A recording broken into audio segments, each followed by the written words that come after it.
This is Infection, the H1Z1 podcast, recorded live on Monday, June 22nd, 2015, episode 23.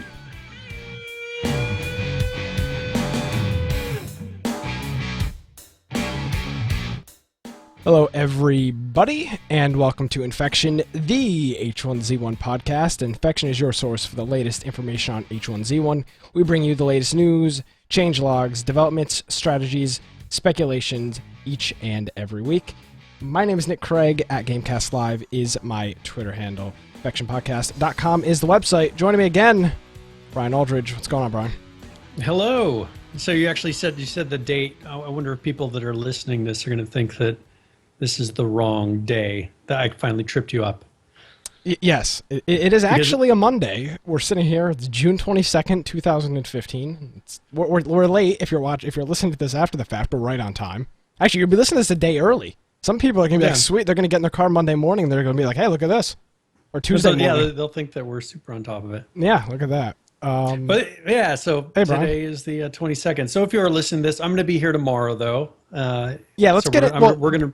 Introduce yourself, Brian. Who are you? Where can we find you? All this fun stuff. All right. So if you want to get a hold of me, of course, it's Brian with an I, Aldridge, and you can go to biteoftech.com with an I, or if you want to go to google.com/plus Brian Aldridge, that will take you right to my Google Plus page.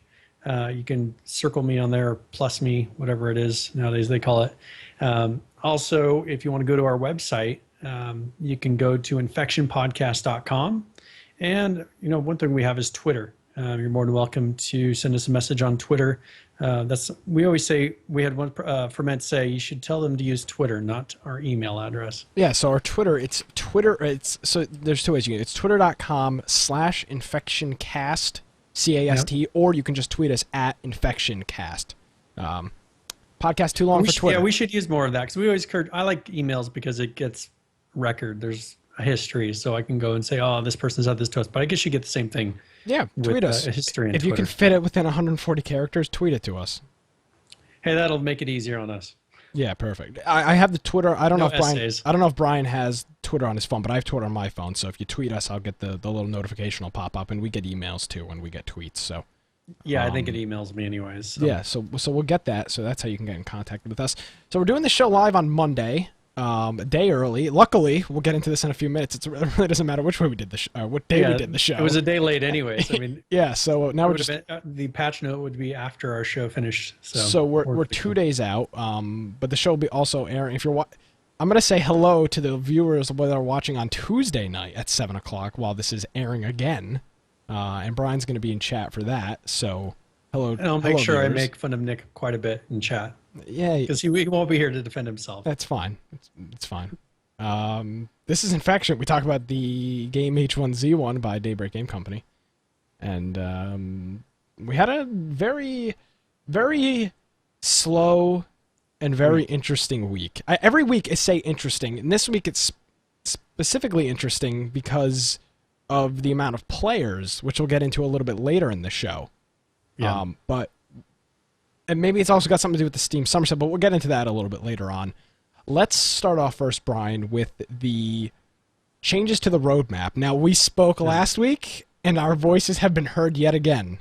It seems like every time we bring something up, Daybreak, they listen.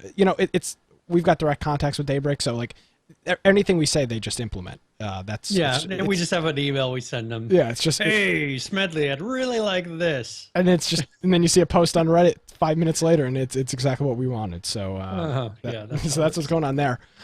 There has been some delays with the roadmap, which is fine. This is what I said last week, and I kept driving home the point that delay your roadmap and make sure stuff is right. So what they have currently done, and what they're going to be doing is they're going to be moving back the Team Battle Royale playlist, the leaderboards, that includes the leaderboards and the party system. That's going to be pushed back to the June 30th update. So that's going to be the last day of June. That's going to be next Tuesday. And the other thing they're going to be doing is they're going to be implementing the military outposts that we talked about last week. There's going to be 4 of those throughout the map. And the big problem with that is it requires a wipe, Brian. And this is good and bad at the same time, because it's really discouraging for people to put time into the game now, knowing that a wipe is 8 days away. So yeah, and I think you and I off air were kind of hinting at maybe all these players that we're seeing online are playing BR, and this would make sense because who really wants to go in and put some time in when they know exactly how far away a wipe is? Yeah, and in case our group almost non-existent on H1Z1, but what we are doing is we're planning for we are in TeamSpeak. But I mean, in terms of building up supplies on the server, we're really not interested in that, because anything we get between now and they're going to do it Friday or Saturday morning. Yeah. Or actually, no, it'll be Monday night, Tuesday morning that they do the patch. There's really no point of having, because anything you have left is just lost. So what we're doing is which is nice, and I assume a lot of other groups are doing this as well, Brian. They're planning. This is a planning time for them. This is a time for us to sit down and say, all right, this is the locations we're going to hit with our new base. This is this is how we're going to construct our bases. This is who's going to be building the bases. And Nisco in chat is asking, what's the reason for this wipe? And this is what we said. We said this last week. I said, how are they not going to do a wipe with these military outposts? And Schmedley said they wouldn't have to do a wipe because of... You couldn't build on it, but... So obviously that wasn't the case. I mean, so he goes on. You can't build on roads either. There's a long there's a long post in here. We're not going to read the entire thing. But they didn't want to do this wipe. He kept driving home the point that they didn't want to do this wipe. They wanted to. I mean, the wipe is what, 2 weeks old? Yeah. So we've only had this out by the weeks. They did it on a Thursday too, so we might be even a little bit less. By the 30th, it'll be about 3 weeks. Maybe a little less than 3 weeks. So it's a fairly soon wipe. It's not enough time for people to get enough stuff into the game. So they're wiping on the 30th due to the military bases, and that's kind of I don't know. It's interesting because it's nice because they were able to put in this last time. They were able to put in that police station, the new police station in Cranberry, right? Mm-hmm. And that wasn't during a wipe. It was that not. I remember. No, that was last wipe. That was last patch. I don't think that was a wipe. That was last patch. So they are able to put things in, but I'm wondering why this one, there's got to be just because people have built things there, they've discovered. I guess so. And plus, these are going to be big things. Like the police building is just one little building. This is an outpost. So the whole argument that they wouldn't have to patch was because they didn't have to change the mesh of the land, which the mesh is essentially how the landscape is. But I guess they're going to have to do the equivalent of a map export, right? Correct. A complete map export to get this new patch. Well, hopefully they'll take this opportunity to fix maybe some of the errors that are in the map right now. I mean, you'll see places where textures don't lay out correctly. There's rips in the map. This would be a good opportunity since they're re-exporting the map anyways. Hopefully they fix some of those things just as they've gone along. Now let's get it, Brian, a little speculation with this. I'm going to imagine that this wipe we're going to see on the 30th is going to be the last wipe we see for a while. Like, I would say at least a month, maybe closer to 2 months. This is going to be a big enough patch where I don't think, unless there is a major game-destroying issue, they will not wipe again for at least a month and a half.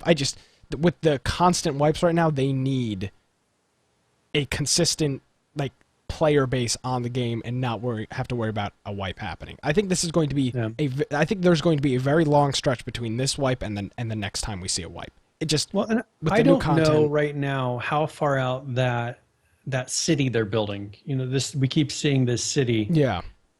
I don't know if that is a month and a half out. I mean, do you have a guess? I mean, for me, well, it appears it just seems in art right now. So if it's just in art, by the time it gets to devs, and I imagine I would if I were the one creating this game, I would want that on the test server for at least 2 or 3 weeks, so people could run around that city and find every single little issue. If they can get enough of it done before that month and a half to 2 month mark, at least put it in the test server. I don't think it's going to be if they're going to do a wipe on the test server, get it in then. That would at least get it on the test server. But then the problem is, how long are they going to keep it on the test server? I think at least another wipe. I think it needs to be 2 weeks on the test server at least, because it's a city. You have to test everything, every door, every window. You have to test everything in that has to be tested. That's not like a Thursday test server, Tuesday rollout public server. There's going to be way too many unknown bugs. Well, I really think they should get off of that locked wipe schedule with the test versus the regular. Because for me, I said this last time they did it, Why did they have to do it on the same day? Yeah. We talked about it extensively last week. We talked about extensively how they need to just wipe the test servers whenever you need to. Don't just because you wipe the test servers, first of all, doesn't mean you need to wipe the regular servers. Yeah. So, it's only when you roll out things to the regular servers that require a wipe that you need to wipe those. Yeah. So you should, I mean, don't be afraid if you had to every week wipe the test servers if you're making changes that require that. But it seems like they're always so apprehensive to wipe the test servers, and they always do them at the same time. And maybe there's a reason for that, but I can't think of a good reason for having to wipe both of them at the same time. And Ferment's bringing up a good point in chat, and we said this last week as well. They need to have a spawn command on the test server so that you can spawn objects. Creative mode. I mean, yes. Create 1 or 2 creative mode servers that are PvE, so people aren't spawning guns and killing everyone on site, and let you give you, even it doesn't need to be commands. If they could come up with a nice little GUI, I wouldn't even want them to spend time on a GUI. I would literally be fine with commands. Look at what Minecraft has. I mean, that's incredibly simple. Yeah. It's an icon list of every single item in game. Yeah. They could break them down in categories. They should have all this stuff broken down into categories already. So going back to the note that was posted here in Reddit about the roadmap chains, they're answering directly to the criticism, Brian, about the test servers. They updated the live game last week with like 10 known bugs on the test servers that they were like, oh, we see these issues, push under the rug, we'll just push it live. And they answered to that criticism, basically just saying that they're going to be doing, they just started it today, there's going to be a weekly test server bug thread on Reddit. Yeah. So that if you've got issues on the test servers, which we'll get into in a little bit, you can post it in that mega thread. And they put a note in here. Obviously, things are getting lost in the mix here on the H1 Reddit page as far as people posting bugs. They shouldn't be taking the bug reports from random Reddit posts. Should take it from the issue tracker. The issue tracker is there. People are voting on those issues. And there are plenty of issues to fix. Yes. It's like it seems like they're almost totally ignoring the issue tracker. I mean, why would they say, obviously we're missing some things on the H1 Reddit page. They have a whole list of hundreds of bugs. They don't need to be looking at a Reddit page to find a bug. People have been documenting them and submitting them in the proper way. Yeah.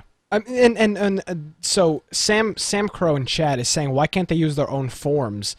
There was a lot of back and forth on Reddit about how them using the subreddit, because it's not moderated by them, they're not liable for anything that happens on there, whatever else. And then people are arguing with the forum, how it's on their servers. And then, of course, people are arguing how forums take up too many resources. And it's just stupid people on the internet that have no clue what they're talking about. I'm fine with Reddit, but there's bugs all over the place. They're on the, what's the website? It's like dgcissuetracker.com or something like that. It's dgcissuetracker.com. And right now there are 1,138 open bugs.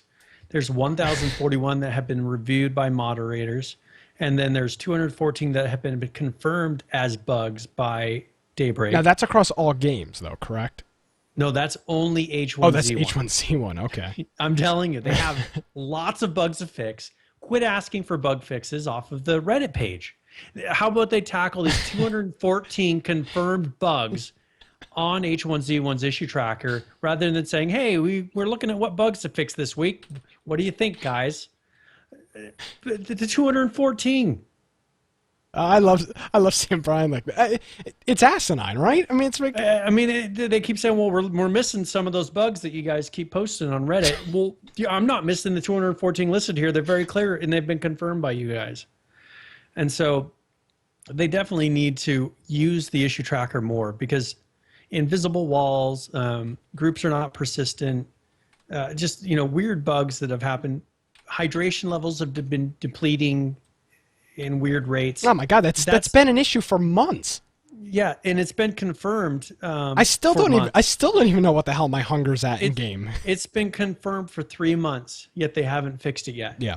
Well, the other thing we have to look at, Brian, is a lot of these smaller issues should be fixed in a quality of life, which They were supposed to have one once a month, right? And they've only done 2 or 1. But they haven't done any or even mentioned. They said they were going to be skipping a regular patch. Yeah. And then doing a quality of life patch.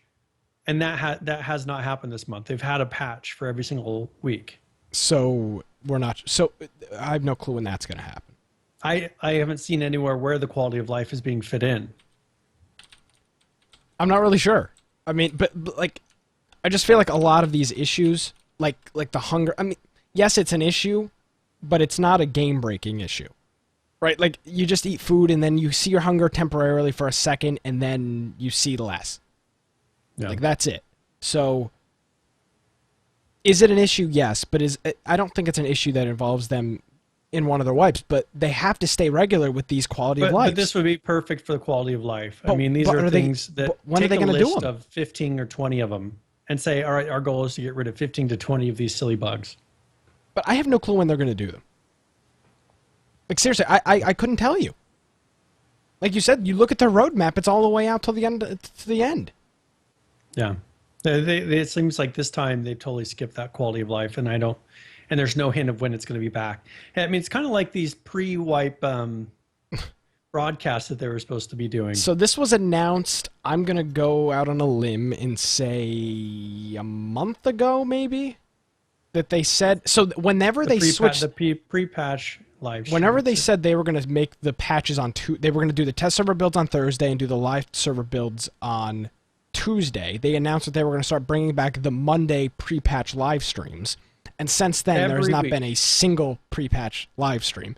Now, I will give them I will cut them slack. E3 was a thing. So I can understand them missing a week for E3. And then they had another thing. They had E3. It was Memorial Day, so they missed that. I can understand that, but they shouldn't have announced it because they announced it and they haven't done a single one. This is like it's like schools. I mean, don't plan anything on a Monday at a school because every 3 weeks there's a holiday on a Monday. Or like at a bank. I mean, Monday is not a good day if you're going to be counting in all these holidays because there's so many Monday holidays. So, well, that's the problem. Is their patches are on Tuesday. Yeah, so they always try to do these broadcasts on Monday. Why not do them Friday? Like, just give us what you have on Friday. I mean, are they really doing that much work Saturday and Sunday?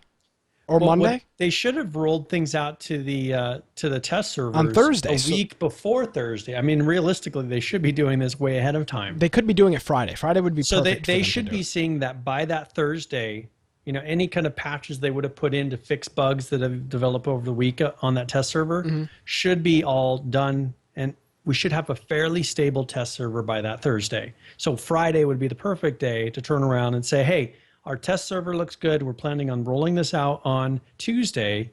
Here's what we have. To me, that seems like the sensible way to do it. Who knows? I don't even know if we're going to see them. This was brought up by a Reddit user that brought up the pre-patch live streams and how they've just been completely ignored. Yeah. So, and you know what? They were really useful. I mean, Brian, we used to cover them. We used to take down notes of the pre-patch live streams because there would be stuff in the pre-patch live stream that wouldn't be in the patch notes. They'd be like, hey, this thing is in the game, and here you go. I mean, with the test servers, it's not as much like that, but it's nice to have the developer saying, all right, here's something I personally worked on.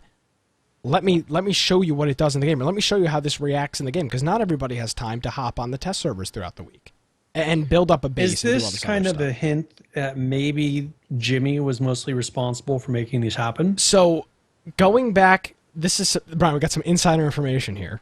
All right. When we had Daybreak on the show, at that time it was still Sony Online Entertainment, I think, or maybe it was Daybreak.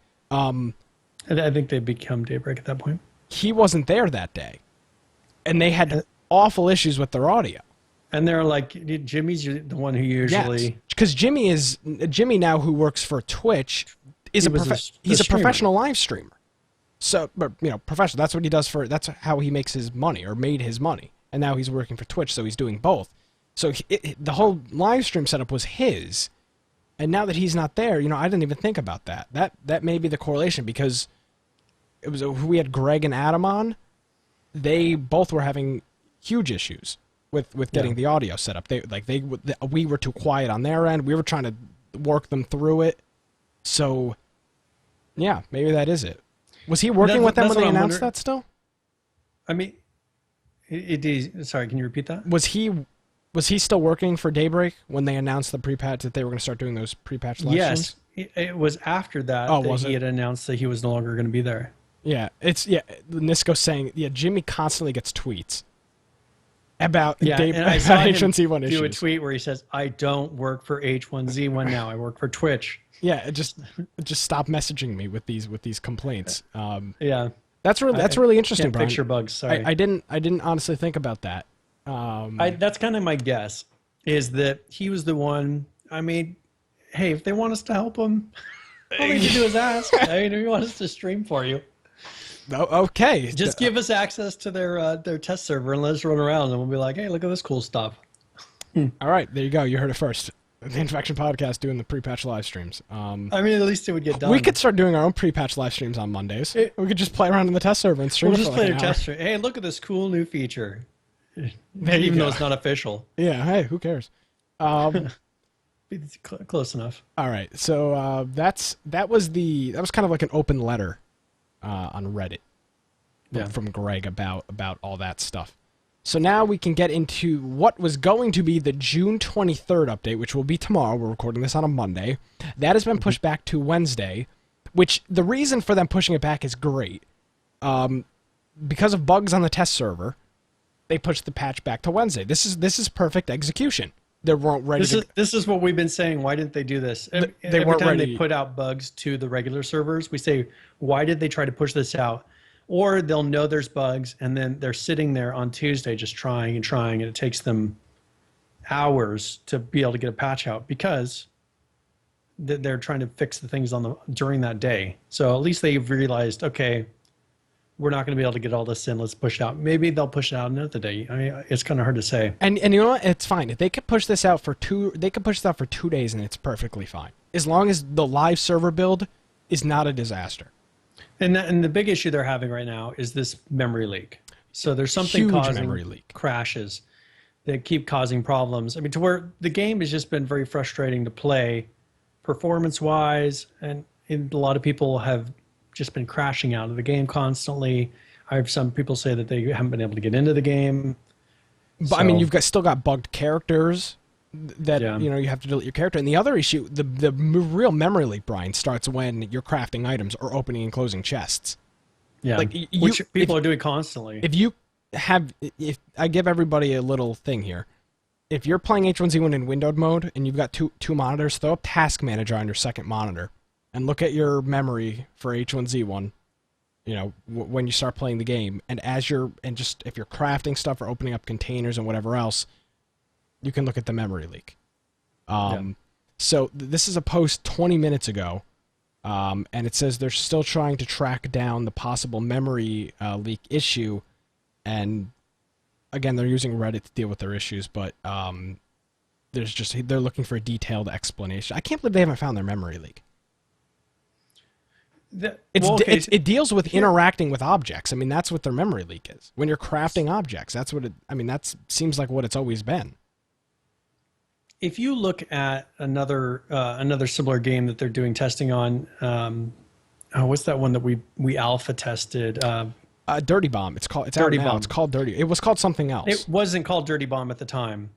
So Brian and I were part of a program, and we tested the game. It's out now. It's called Dirty Bomb. It's a free to play. We tested what? And now it's in beta, I think. It was an alpha when we tested it. Now it's in beta, and they're still testing it officially, I think. Maybe a year ago, a year and a half. So it's been a while. Yeah, about a year at least. Okay, so we tested that. But if you look at what they're doing, they were keeping tons of statistics. They wouldn't sit there and ask us constantly, what crashes did you have? They would say play, and they would sit and track all these statistics while we were playing. And then they would figure out all these things based off these statistics, and then they would put out a patch.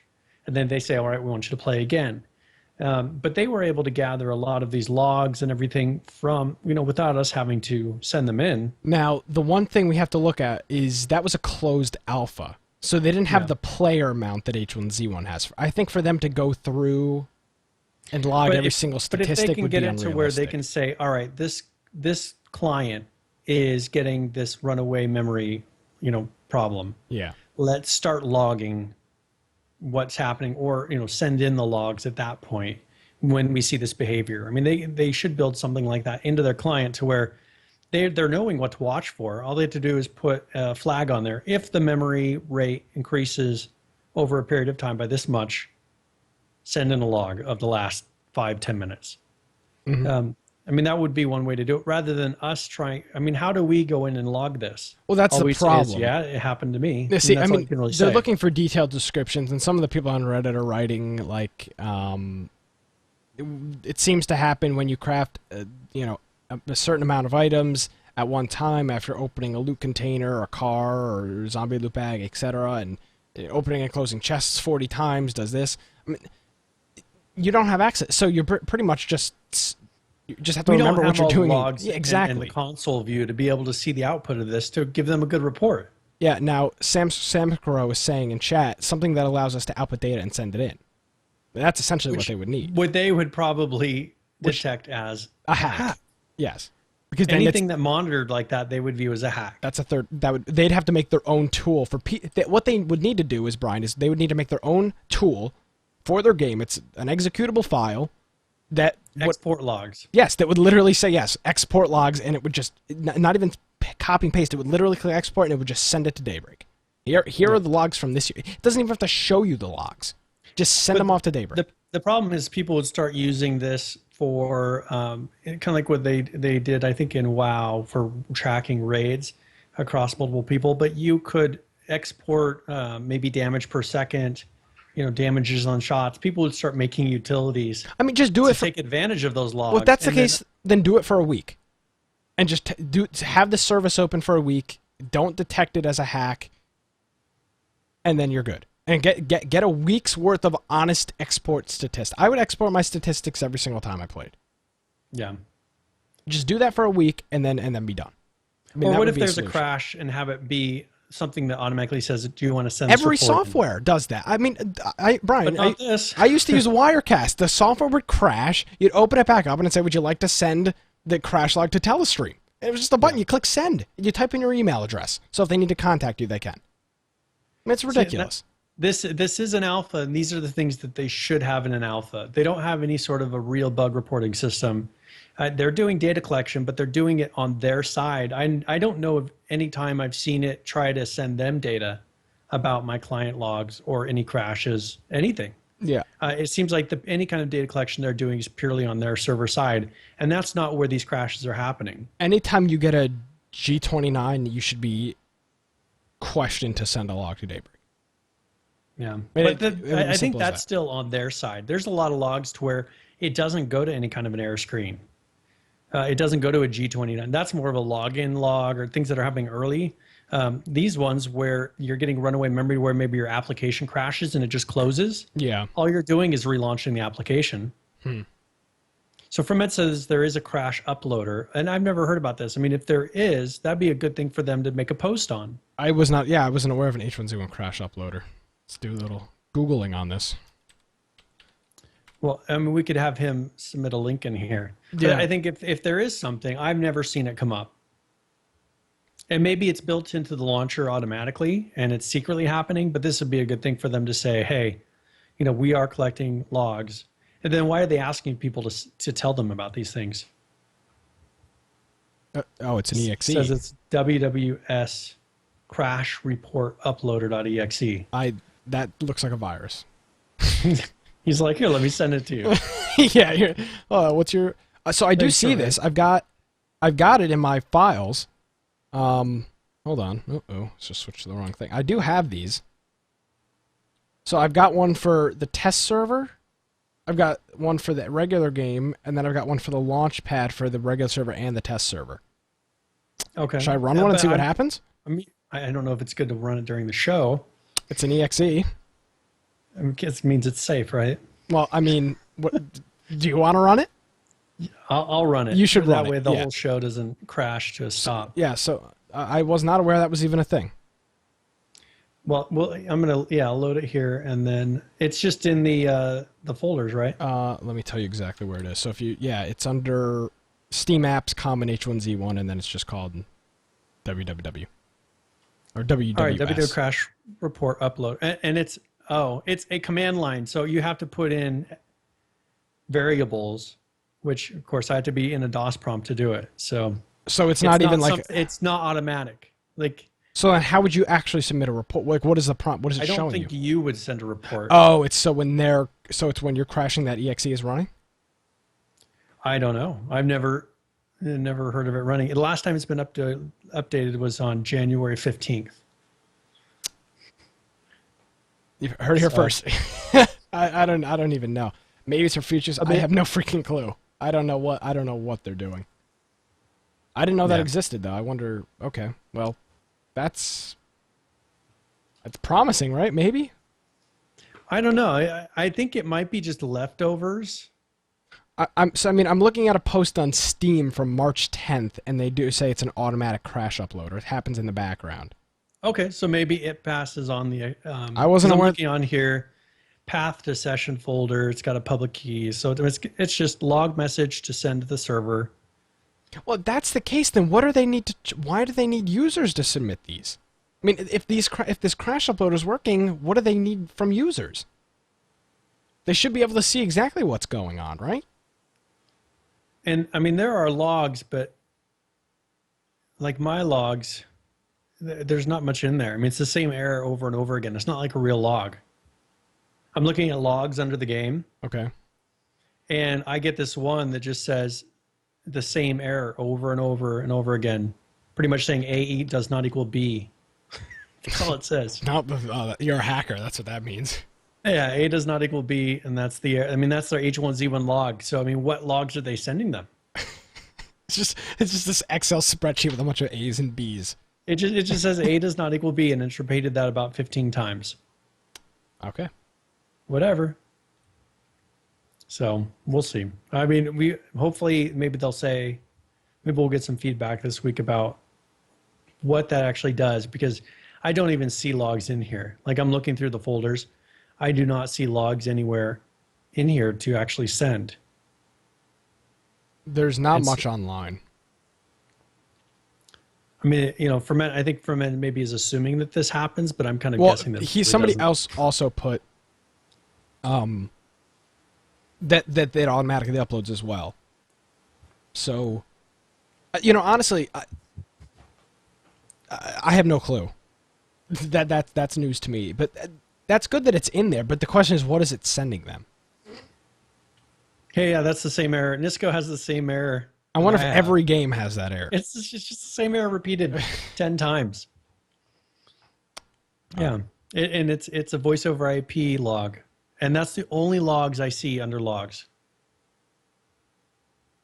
So now you know.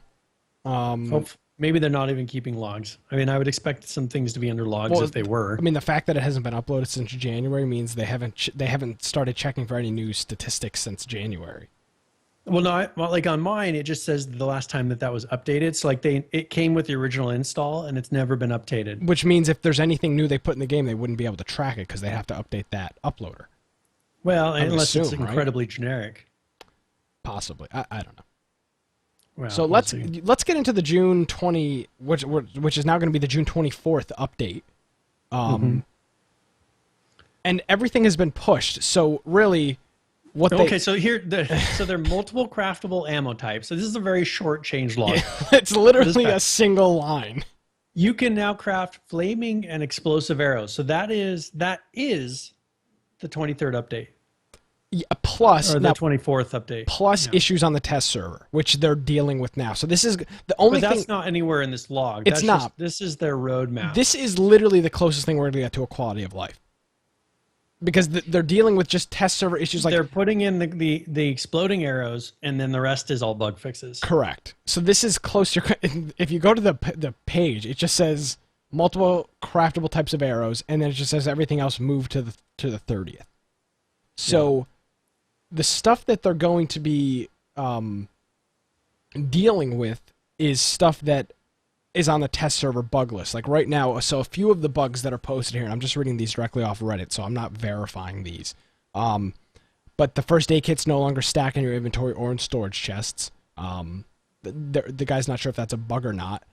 This other one is really interesting. The car battery now weighs 1,500 slots. So unless you have, it's almost a full military backpack. you need to have or not the standard. You need to have backpack. a green camo backpack because the regular standard camo is only 1200. It's 1200. Right? But what this player is saying is that he believes that you're supposed to put the battery in your hand slot, but the test servers don't have a hand slot. So yeah, that is kind of a problem. So you can't pick up batteries essentially. The flaming. Well, if you pick up a battery, forget the spark plugs unless you carry them in your pants or something. Yeah. So they should make the spark plugs like 300. You're totally screwed. No matter multiple trips to go get a car. Yeah, exactly. You have to hope to God that resources are there when you get back. The next issue on this is the flaming arrow or fire arrow recipe doesn't work yet. And then there's some stuff about explosions. But that's about it. So it's essentially just a lot of little minor issues. Yeah. That people are experiencing on the test servers. Which, if you're interested in this, you can go to the Reddit thread that's going to be in the show notes, and it's just called Test Server Bug List, and that's essentially what they're going to fix. So it's going to be, finally, they're going to fix the 7.62 ammo, or 7.26, whatever it is, because currently when you craft that ammo, it spawns 45, which they said was an issue. The wrong ammo. So they said it was, this is, somebody told me this, or we were talking about this the other night. This was an error on last Tuesday's patch. And the person that was responsible for this on Reddit came out and said, it was late, I typed it in, screwed something up. But I can't believe they didn't even go in game to test this. Mind you, they didn't put it on the test server. This guy didn't even open his client to test if it made the right ammo. There was zero testing. He literally typed it in the code and just sent it off for it to get pushed into the game. Yeah. And there was no testing done with that, and that's just really crappy. And there wasn't even a local test, and that's really concerning, because that is such a minute thing. If you did one test of it, you would know. You would see it right away. Because he said he pretty much copy and pasted the code, and he forgot to change some information on the pasted code. Yeah. Well, as you said, obviously a test wasn't done to even verify that it was right, because you would have immediately noticed. This could have crashed the entire game, and they would have had no clue. Yeah. Until they pushed it live. Now I understand it was just a copy and paste from the 45 ammo, but the least you do is test it. Yeah. So that's an issue. It's been a week now. And the AKs do sound pretty cool. I don't know if you've shot one yet in game, Ryan. But they're nice. Yeah. But you can't craft the ammo, so you got to find it. Which is... So pretty much it's a BR thing right now. Yes, yeah. Essentially it's a BR thing. So that's what's going on the June 23rd do you want to show... Because I did put some images of the new arrows. I don't know if we want to...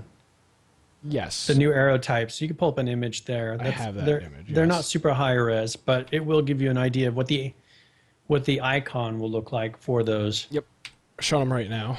These are not in-game, what they're going to look like on the end of your actual bow. But this is the icons for those. So they have the regular arrow, they have the fire-tipped arrow, and then they have the explosive arrow. These are great graphics. Yeah, I mean, the middle one is literally like they went to Google and searched explosion PNG and just dragged it over inside of Photoshop. Let's put this on the end, yeah.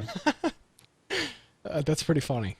So these are just the thumbnails, correct? These aren't the actual item renders. So this is what it's going to look like if it was in your inventory, Brian? Yes, this will be the icons from the inventory themselves. Okay, that's good. So these aren't the actual renders. This is just... That's why these will be small little icons. So they look like this right now. Fairly, I mean, for what it is, high res. I guess on a high res monitor, they have to make it somewhat big, even though the icon is smaller. Yeah. But yeah, hard to show on the three different things they're going to be having, the three different types of ammo. Yeah. Or arrows. So you can look forward to that being in your inventory. And that's pretty much the main feature of this next patch. Are those three things. Yeah. Which is, I mean, I don't know. If they weren't doing they better. We heard about this a long time ago, though. The craftable ammo. Yeah. I mean, the craftable arrows. This was something that was said it was going to be. When are they going to add some type of carbon fiber arrow for the crossbow? Because you realistically wouldn't shoot a wooden arrow with a crossbow. You would shoot some kind of compound carbon fiber era. They need to have some sort of a lower and they did hint at this.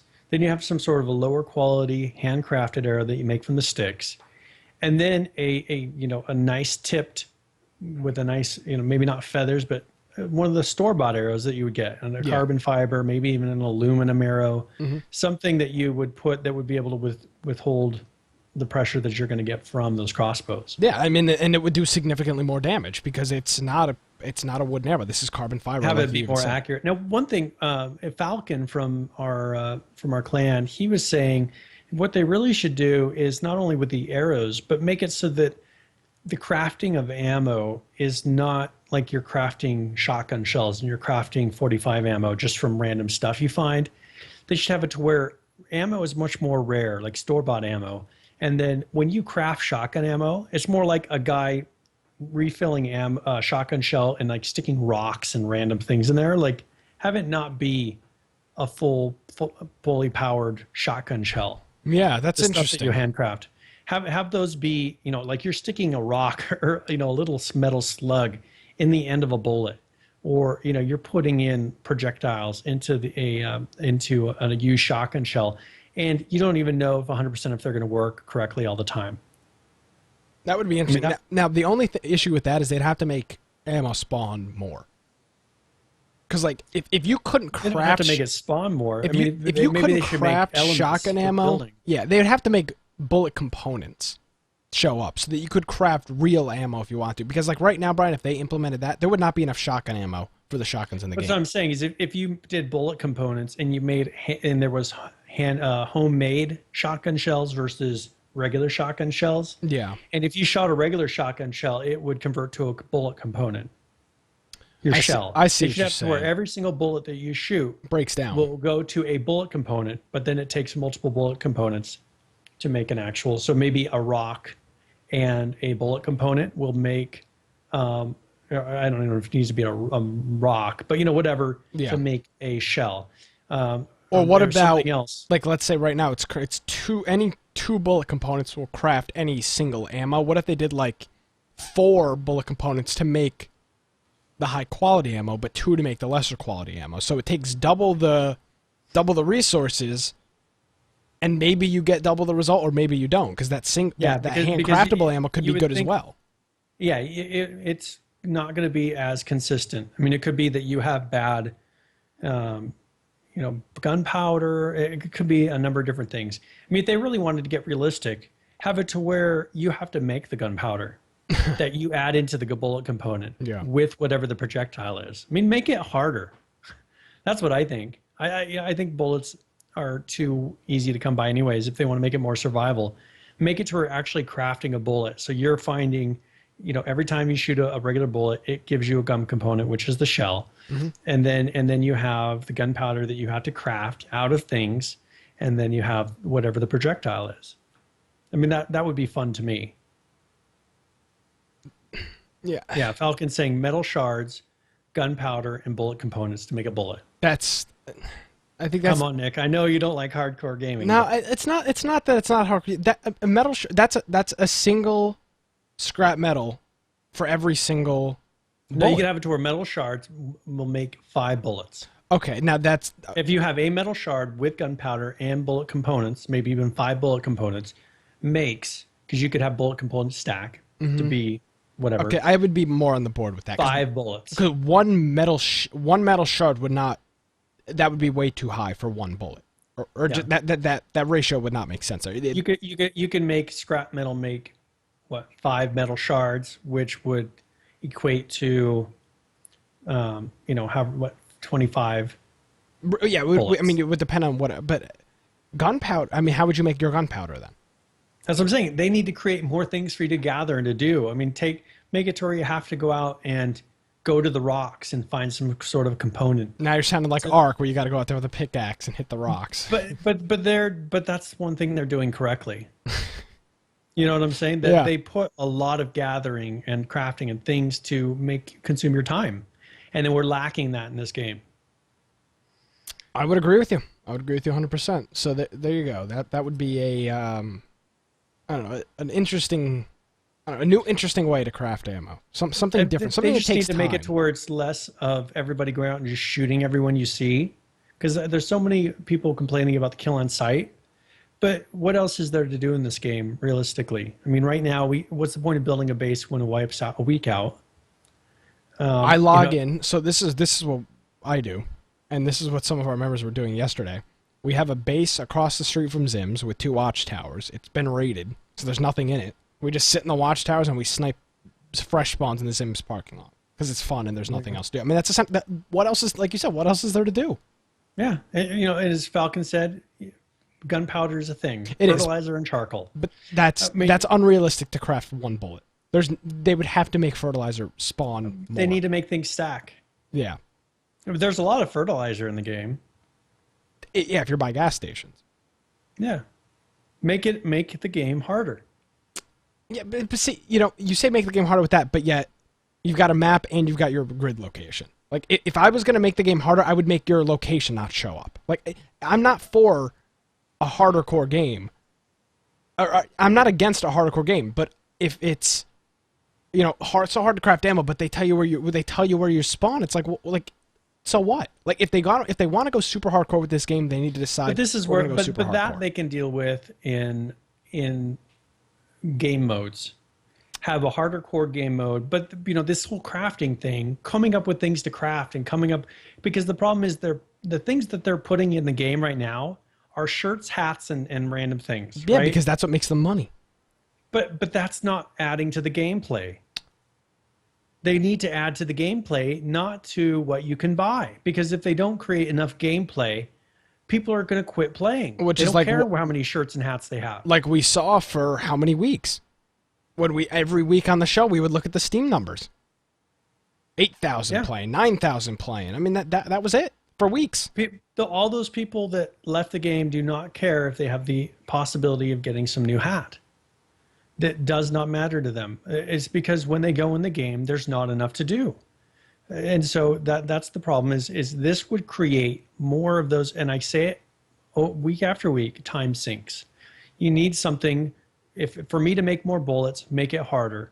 Make it so that what happened to all these handcrafted guns? Yeah. Like a homemade shotgun and all these things that were supposed to be crafted. I haven't heard anything about that recently. Yeah, I mean, I said this a while ago, they're spending half their time dealing with game issues and half their time new skins and hats and stuff like that. It seems like it's almost a 50-50 They need to be split. creating content. And if you look at the new city that they're building, that's content. That's going to be a point of interest. But they need to create actual content, whether it's crafting, building, whether it's creating new things to do, like events. These are the things that are going to keep people in the game, and you can have them all resetting. So it's like right now, let's take, for example, Ark, since so many people are playing Ark. If you die, there's a whole bunch of stuff you have to do to get back. I mean, because there's a chance that you'll lose your dinosaur and all these things that you worked hard for. It's not like I just run back and I'm always instantly back where I started. In this game, you're almost, you can pretty much go to a few buildings and there's a good chance you're going to have a gun back, you're going to have ammo back. If you go to the right place, you'll have a backpack, you'll find a helmet. I mean, without you putting in legwork, or if you just happen to loot the right bag off of a zombie, you're going to be right back where you left off. Yeah. So I don't know.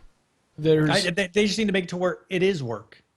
That's going to get that hard. I mean, Brian, DayZ people that like to grind in time. It's going to keep them coming back. I played DayZ, the DayZ mod for Arma 2, and it was a big deal when you died. You lost, you lost all your shit, and you were like, oh my god, yeah. Like I was alive for a week.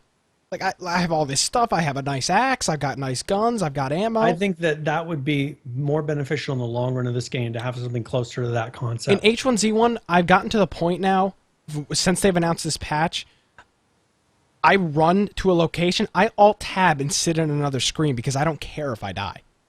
My stuff is so obtainable, it doesn't matter. I've got 5 308s on me and a 308 with like 800 durability. I alt tab and I'm doing other stuff while I'm running to a location. Every once in a while I tab back in to change the direction I'm moving, because the stuff is so obtainable. I mean, look at Brian. We're near Zims. Look at the ammo that spawns outside Zims. I mean, there's like you wait 10 minutes and you're back. You can craft like 5 or 6 ammo from breaking down bullet components. Yeah, it's crazy. So it's in this game, I don't play like it's a big deal if I die. I could care less if I died. And I think that's really hurting them. I think it needs to be more important to you about gathering things, keeping things, living. It's just right now it's not. It's as I said, it's kind of too easy.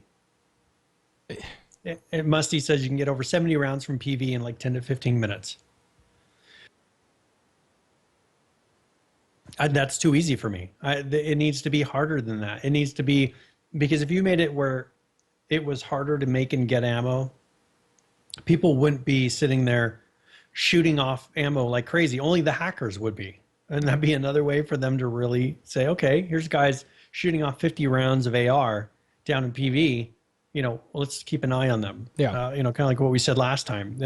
You could look at the BR leaderboards and say, all right, here's a guy getting triple the kills of anyone else and getting them really fast. Maybe there's something to look at here. Yeah, like the hackers have tons of ammo. If you made ammo really hard to come by, normal players like us would have a hard time getting ammo. But I think that would be beneficial in the long run.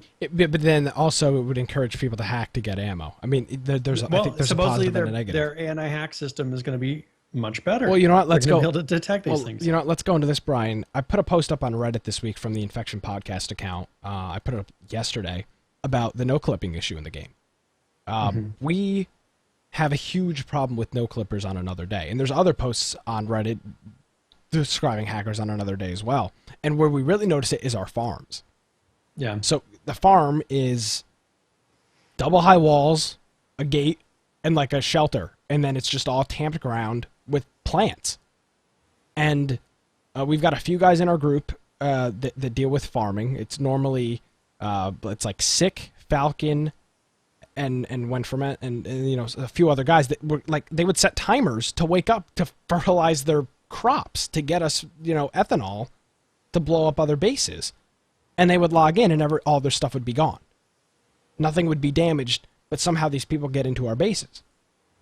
And these things have routes too, so there is no legitimate way without blowing down a gate to get into these places. But yet all of our stuff is gone. So they fixed no clipping for a while. Well, okay, so no, they fixed no clipping for closed rooms, but they did not fix no clipping for areas. So the problem is with these farms, you can no clip through a gate, no problem. And that does not consider you being in that place incorrectly. It is totally fine with it. It's only when you no clip into a room that it actually says you're not supposed to be in this room because you opened a door that's a locked door to get, you bypass that door to get in there. Yeah. And so they can sit there and raid the farm bases all day long and have no repercussion. There's nothing stopping them. They just clip in, harvest everything, clip out, and then they go and raid every base they want. Legitimately, because they can clip past the first gate, blow down all the internal gates, because they have all these resources from raiding these farms, and they have the upper hand still.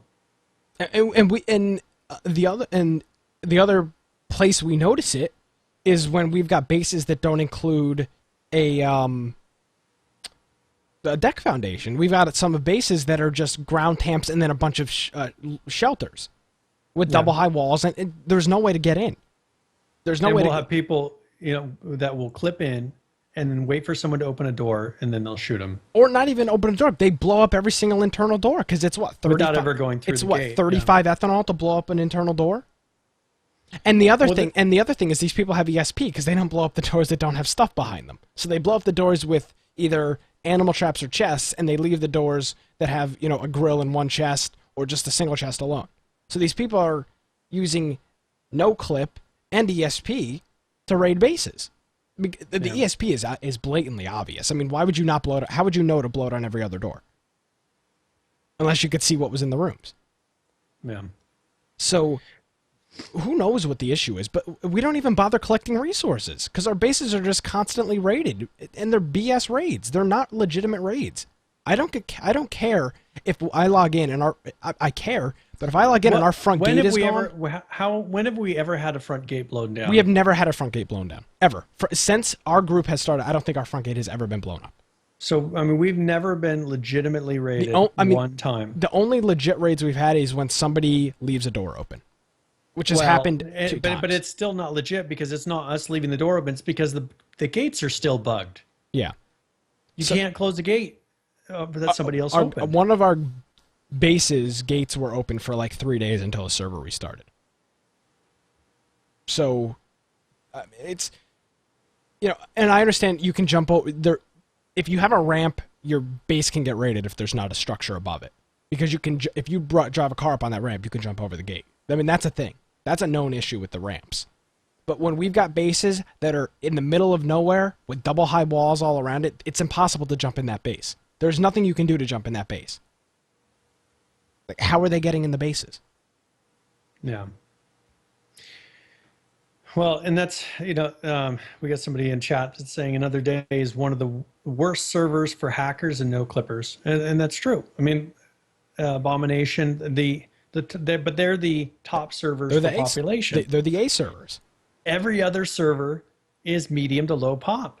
So this is the trade-off, and this is what our group deals with every wipe. Do we want to see players, or do we want to get constantly screwed by hackers? It's a trade-off. We either have a great base, a bunch of stuff, but nobody plays because there's nobody to kill, or we have absolutely nothing. You have either an abundance and no players, or a lot of players and nothing.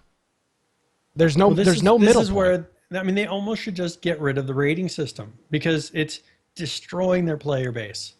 Our group doesn't play because we keep getting no clipped into. We play other games. I mean, we got people playing Dirty Bomb. We have people playing Ark. We have people playing, I mean, you name all these other games, but what is the point of playing this game right now? Because the hackers, and it's not like the hackers are running around killing you. I mean, mainly the hackers are just going and stealing resources from everyone. I put a car in one of our bases, and I logged out, and I logged back in 10 minutes later, and it was gone. They couldn't have seen into the base, so they knew there was a car there. They no-clipped in, and they blew it up within 10 minutes. And I'm like, really? Like, I just found this car. I didn't even get to use it. I drove it back to the base and I had to log out for like 10 minutes to go do something, and I came back and it's gone. Like, that's the status of this game, right? It's a total turnoff. And it's not legit players. And people will say, and if you look on Reddit on the post I made, people are saying, oh, I haven't dealt with hackers since April. You're a fool. I don't know what the hell. I don't know what freaking. What server are you playing? Very much if you haven't dealt with a hacker since April. If you're playing on a low pop server with 10 people, yeah, maybe you haven't dealt with hackers since April. But and then people are like, oh well, I run in a large group and we haven't seen a hacker. I mean, the other thing, Brian, and people don't understand this, we're a target because of our name. Yeah. People love to kill the infected clan. Well, we're a kill on site clan, which is totally fine. We'll kill on site. We expect other people to kill on site, but I expect that. Yeah, I mean, which I'm okay. I have no issues with that. But it's when our bases are constantly getting no clipped into because. But that's the thing is we're not the only ones having that happen. Yeah. A majority of the people in another day server are having the exact same thing happen. So it's a dire straight moment in H1Z1. Yeah. They got to do something about that. I think they should just turn off the base rating, and because until they need to totally revamp the bases. People are getting turned off from building bases because what's the point? We don't even base raid anymore. I mean, we can't. Every time we can't even get enough ethanol to blow up a base because it's stolen every single time. Yeah. Yeah, and at least we have skins. Yeah, Ferment says at least we have skins. So something has got to change. I would be. So a couple weeks ago, the problem was the servers were resetting so much that you could never get ethanol. And now that the ethanol actually, the corn is actually growing, now the hackers are just running around stealing it all. Yes. That's the current set. I would be for turning off base rating as well. So how long has it been since we've been actually able to grow ethanol? More than 1 day's worth? Like it hasn't happened. 1 day, I think, where we made it after a patch or something. Maybe. It's one of our members, Joe, spent an entire day building up a base. An entire day. He built up this massive. We were collecting resources all day for this base. We come back in the morning. Again, this is a secluded base. No way for people to jump in. We tried everything to get into this base and we couldn't get in. We come back, only the internal doors with chests are blown up. And it's all gone. What are we supposed to do? Yeah. I would this is where Daybreak really needs to evaluate what do they want out of this game. Right now, they keep adding these things, but the player base that is the loyal player base, that is the more normal player base, that their only goal is not to grief other players. Because right now, the players that are in there are mostly just people that want to grief other people. That's the only people left in this game. Realistically, I mean, how many other people are like, well, why would I want to go play with a bunch of hackers? And so they're playing other things. So this is where Daybreak really needs to evaluate, who do we want playing this game? Do we want it just to turn in where it's hackers versus hackers, just them messing around and killing each other? Or do we want to actually bring in the more normal, long-term people to play this game? And I don't know if they really are looking to do that. Right now, I mean, I think they should turn off base rating or make it to where it's not.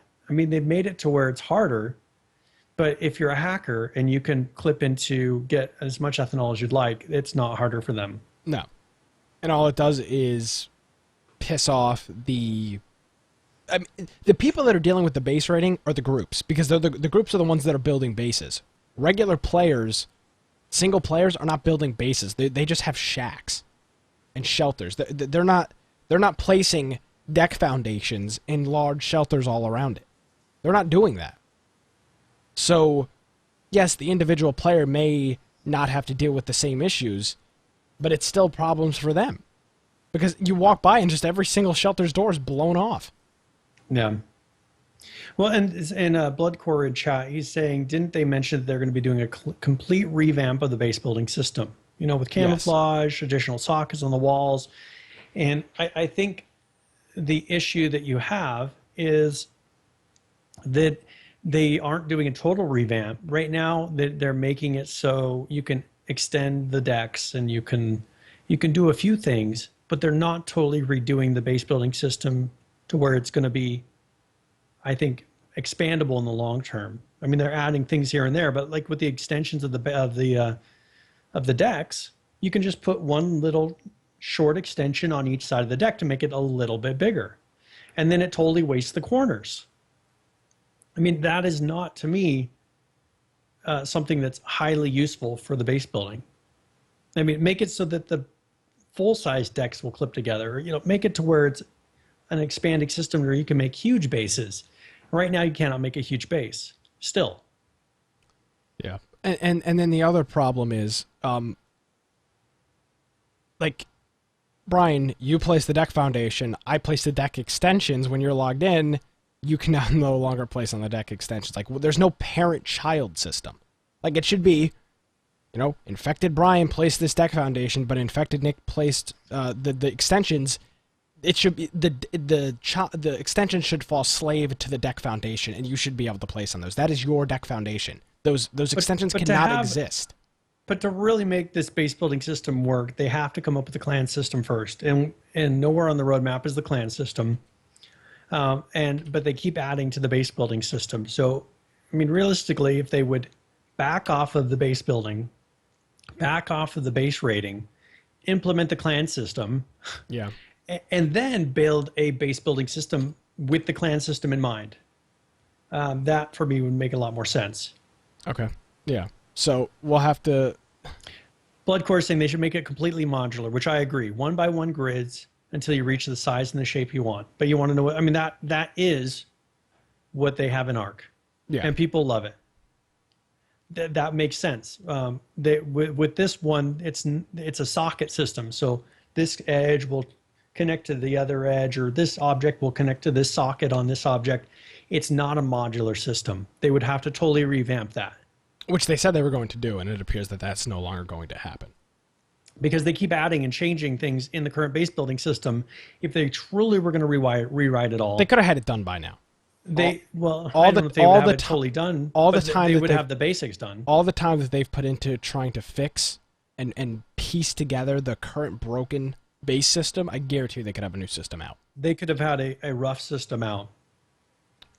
I would be fine if one of these wipes, they said, all right, the base system as you know it is no longer available. Maybe we'll have shacks that you can still use, but we're going to start, here's some walls. Here's walls that clip together that you can put around an area. And then come up with some sort of a platform you can put down that's modular so you can make it as big as you want. And then here's a section of wall that you can extend off of that. And that would be a lot smaller pieces, a lot more smaller pieces to where you would have to put in the time and the resources of gathering all these things to make a large base. It's simple as that. So, but they're not doing anything that hints towards that. It seems like they're pushing on with the current system. As it currently sits, base building and large groups are completely discouraged in this game. Would you agree with that, Brian? Yeah. Because first of all, with the fact that the doors stick open, the doors will stay open if unless you open a door, unless the person who placed that original foundation comes in. If you open a door and then log out, I cannot close that door unless I happen to open it before you. Yeah. Why does it not prompt you to open? Why does it not? I don't get why it doesn't prompt you to enter the code. It's something in their code. And so like you had asked, about, we'd created a builder's account. Yeah. Let's talk about this. We've had to purchase a whole nother copy of the game so that we can have one that our officers have access to. And this allows us to have anyone log in to close a door. Yeah. So Brian and I have had to spend $15 for $10. $10 it was on sale. Yeah. To combat this issue. We've had to purchase another account to do this because we have problems where people log in and build. We have a really great clan. Let me make this clear. We have a great clan. We've got a great group of people that love the game. They contribute to our group, but these people have day jobs, just like you, Brian. They have jobs. Some of them work shift jobs where they're on for 3 or 4 days and they don't have time to play the game. So they build us a base, right? And they're doing all this great stuff for us, but then they're off for 3 days and the door gets left open and there's nobody to shut it. So now our base is completely gone. Yep. So now our solution to the problem is once the wipe happens, use an account specifically for building. And if someone leaves the door open accidentally, because it's not always their fault. Yeah, crashes happen. Look at it. Or sometimes you run and you don't even you click E and you think the door shuts and you just keep running. That's happened to me before. So then one of our officers can get notified. We log in with the builder account and we close the door. Yeah. Yeah, it's sad that we have to do that though. We have to buy a whole nother copy of the game. And then we have to go through the whole Steam thing to get everybody access to the Steam account and verify all the IP addresses because Steam's a pain, and get everybody access to the Daybreak account. It's a colossal pain. Or they could simply fix their code and let you close the door. Because it's really just for the doors. That's the core. It's really the just only the doors. problem. We can't add to a foundation, but that hasn't been as much of a problem. It's the fact that you lose everything when the door gets left open. Yeah. Now, One Time Kid is making a good point in chat. He's saying people are buying new accounts to log out with ammo. That is also an issue. These big hacker groups, they have 2 accounts, and they have accounts specifically for dealing with ammo. So they collect all the ammo, and that's it. They collect the ammo, they log out with it, and then who cares if you raid the base? There's nothing there. Yeah. So, I don't know. I don't know what the solution's going to be. There's the base building is they're discouraging base building at this point. They're discouraging large groups, and they're discouraging anybody to play the game because the rampant and hackers. The bloody beetroot in chat saying that when it goes free to play, raiding will be useless. I don't know if base building will be useless at that point. With the current systems in place, how are you going to ever? You're going to have people coming in and hacking more griefing more because there's nothing holding them back from creating another account at that point. Yeah, and that's exactly what he's saying. He's saying everybody will just create a second account. Yeah, we'll do. I mean, if everybody, we'll end up doing the same thing. Bases aren't as much use. I mean, pretty much it's just no, they're not going to have things in chess. People are just going to be logging out with multiple accounts. Yeah, why wouldn't you? In WoW, we used to have a banker account. So one character that before they had the guild banks, you would have one character that was kind of like your mule. You would have a bunch of bags on him, and people would come and deposit things on that character. I mean, that's what this is turning into. Yeah. But you can't hold enough in this game to really do that. So I mean, all you would need to do is give your second account a camo military backpack and just store all your ammo and guns in it, and that's about it. Everybody's going to have one of those. Yeah, that's what it's going to come down to. So I mean, raiding a base is going to be useless because there's going to be nothing in there. I mean, you're gonna get what, food and building supplies. Yeah. That's going to be it. Some scrap metal. Acunian says in Guild Wars he had 9 accounts, and it's sad that it has to. I mean, they could just fix it. Yeah, they could fix these things, and that would be the beautiful thing to have them spend this time on. They do have. If you go to that issue tracker, go find those issues that are important to you and upvote them. Not that they're looking at the issue tracker, but at least like we can go look at those, and that will become important issues to other people once they see that other people are running into those problems as well. So go to the issue tracker, find the issues that are most important, whether it's the bases, whether it's, whatever it is, vehicle things, find those bugs and upvote them in there. So at least it's recorded that, hey, not only one person is having, the person that submitted this report is having this problem, there's 50 other people that are having this exact same problem. Yeah. All right. Well, I think we talked about bases enough. Yeah, I mean, we made it to now let's go to the actual, you want to go talk about the 30th? We haven't covered that one yet. No, right? we could talk a little bit about what they're going to do in the 30th patch.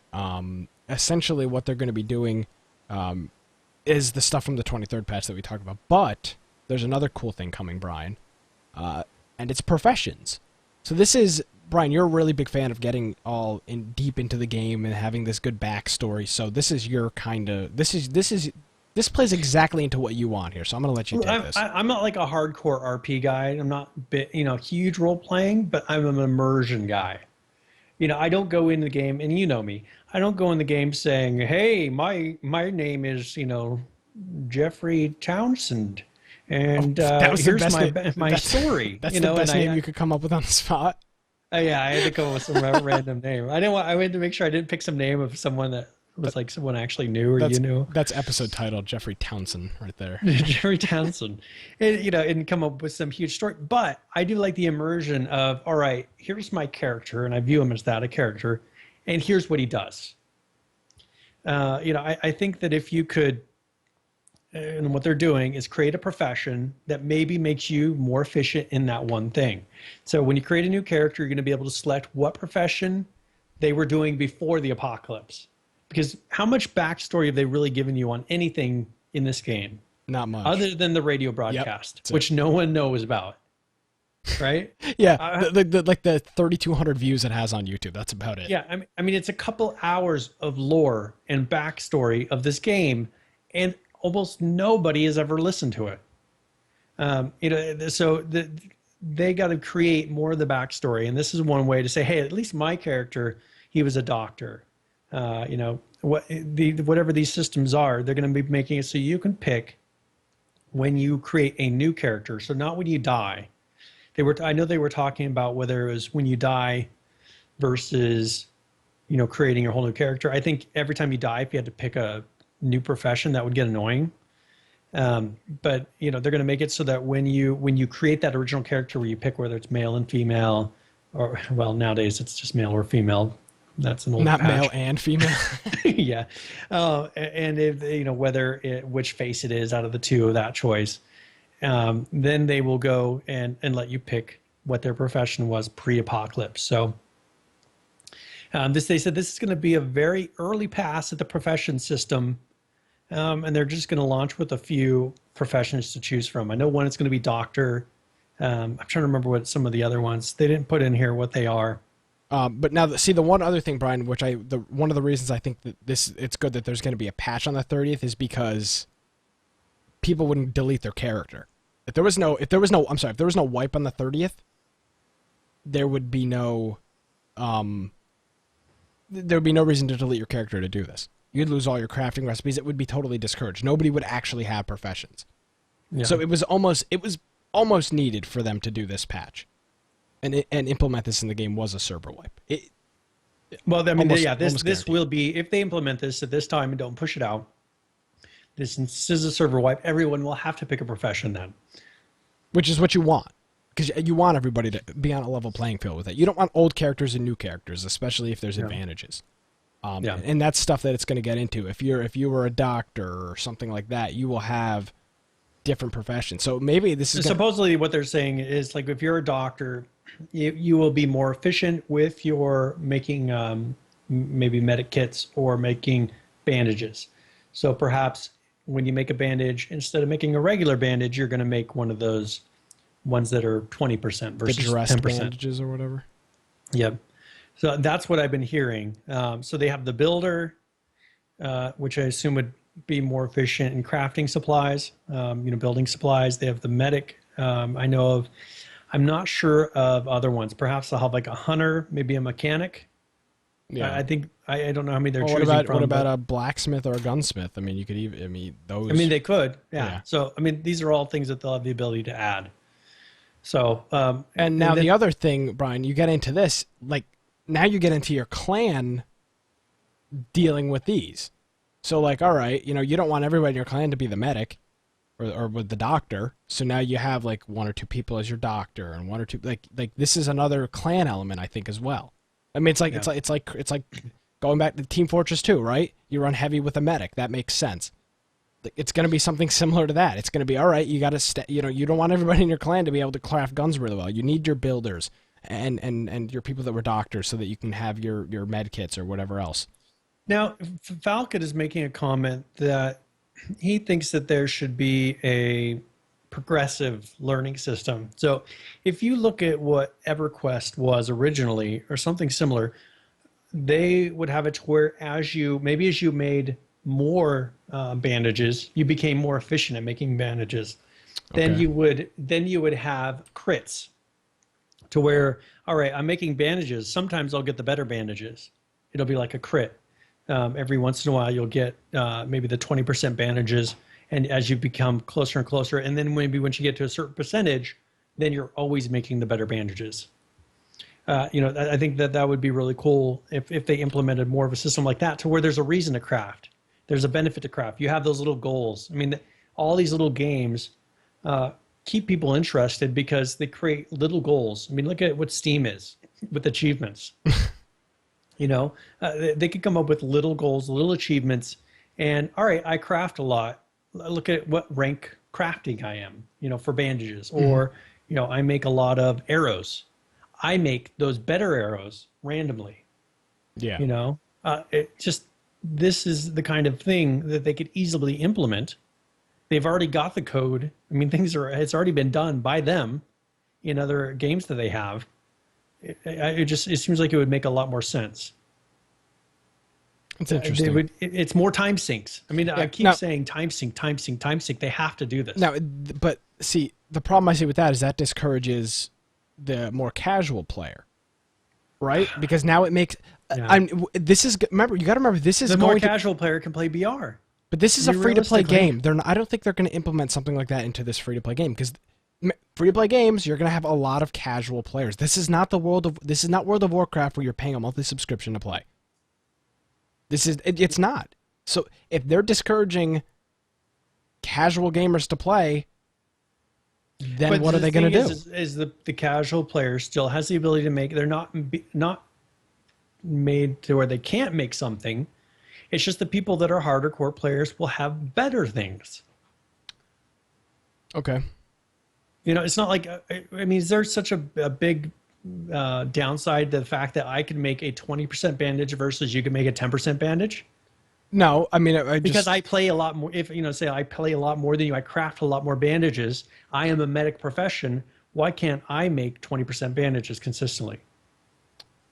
Okay. How is that going to discourage you from playing your game? I don't know. I mean, the bandages example. It could be that small. Yeah. Well, I guess it would have to be the fair balance, right? They'd have to tweak it. They'd have to make it so that it's not as much of an unfair. Yeah. 20 versus 10 for bandages, I could care less. It's not like I'm crafting everything explosive and fire arrows. That's where it gets more into this. Oh, well, you know what? If they did it to where there was handcrafted arrows and then there was nice arrows, that were maybe more accurate. That's where they need to have those the ones where you were talking about, like a carbon fiber arrow versus like a handcrafted wood arrow. Mm-hmm. Make it to where that is what you're making. Yeah.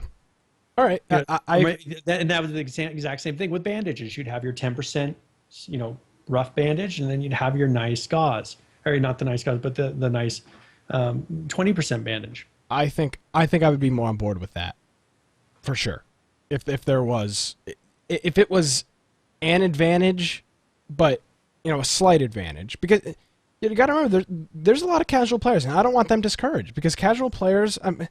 It's good to have. That's where they'll have to come up with what are the things that are equivalent to that arrow versus an icer arrow. That bandage versus an icer bandage. What is that in building? What would be the equivalent of this versus that? In bullet making, that low grade bullet versus the nice bullet. And you have to pick what your profession is to where you even have the chance to make those, and then you in your clan become that person that makes those bullets. Mm-hmm. All right. So the other two updates besides professions were the stuff that's pushed back from the 23rd patch. So Team Battle Royale is now going to be available. You're going to be able to join BR in teams of 2 or 5, not numbers between. 5. Yeah, exactly. Not 2 through 5. You can either join with a group of 2 or a group of 5.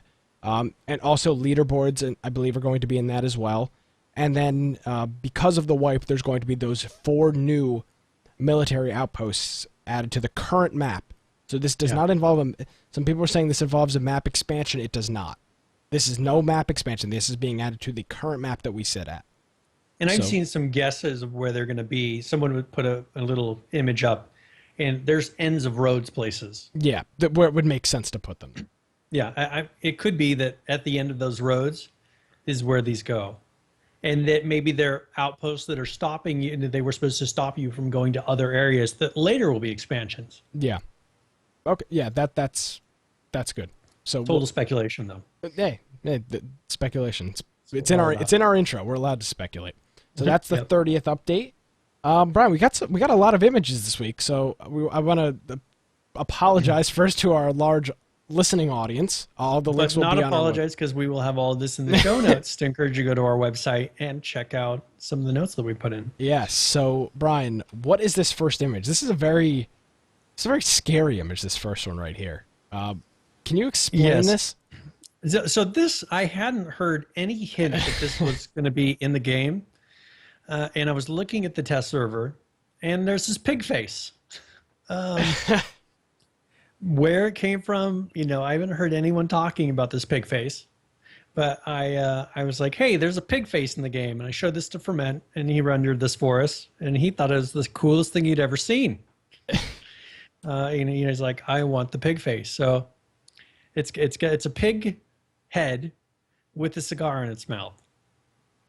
And that's pretty much what it is. I mean, it's a mask that's a pig head. Yeah, it looks like a GTA 5 mask. Yeah.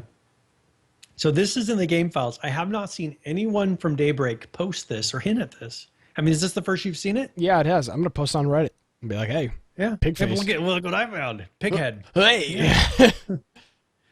So this is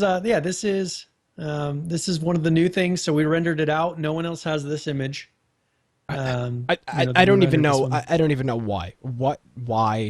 Who can justify that? Pighead. Where does this fit in the story? Like, where do you find this pighead in game? I was a farmer in my other life. Now I dress up as a pig. I killed this pig and I put its head on. Okay. I live outside the governor's mansion, Pleasant Valley, or outside the mansions in Pleasant Valley. Look at me, I'm a pig. I mean, Yeah, so this is the pig head in the game. So hopefully people will enjoy that when it comes out. I haven't even heard a hint of when it's going to be put in. Yeah, Maybe it'll be. Yeah, Musty's got it in chat. There's a party city in H1Z1 somewhere where you can get your ballerina dresses and pig heads. And yeah, get all your streamers, pig heads, and party supplies. Sometimes I wonder what's going on at that company. Forget the bugs. We got pig heads. Screw your bugs. That's all you need. All right. That's the pig head. That'll be coming soon.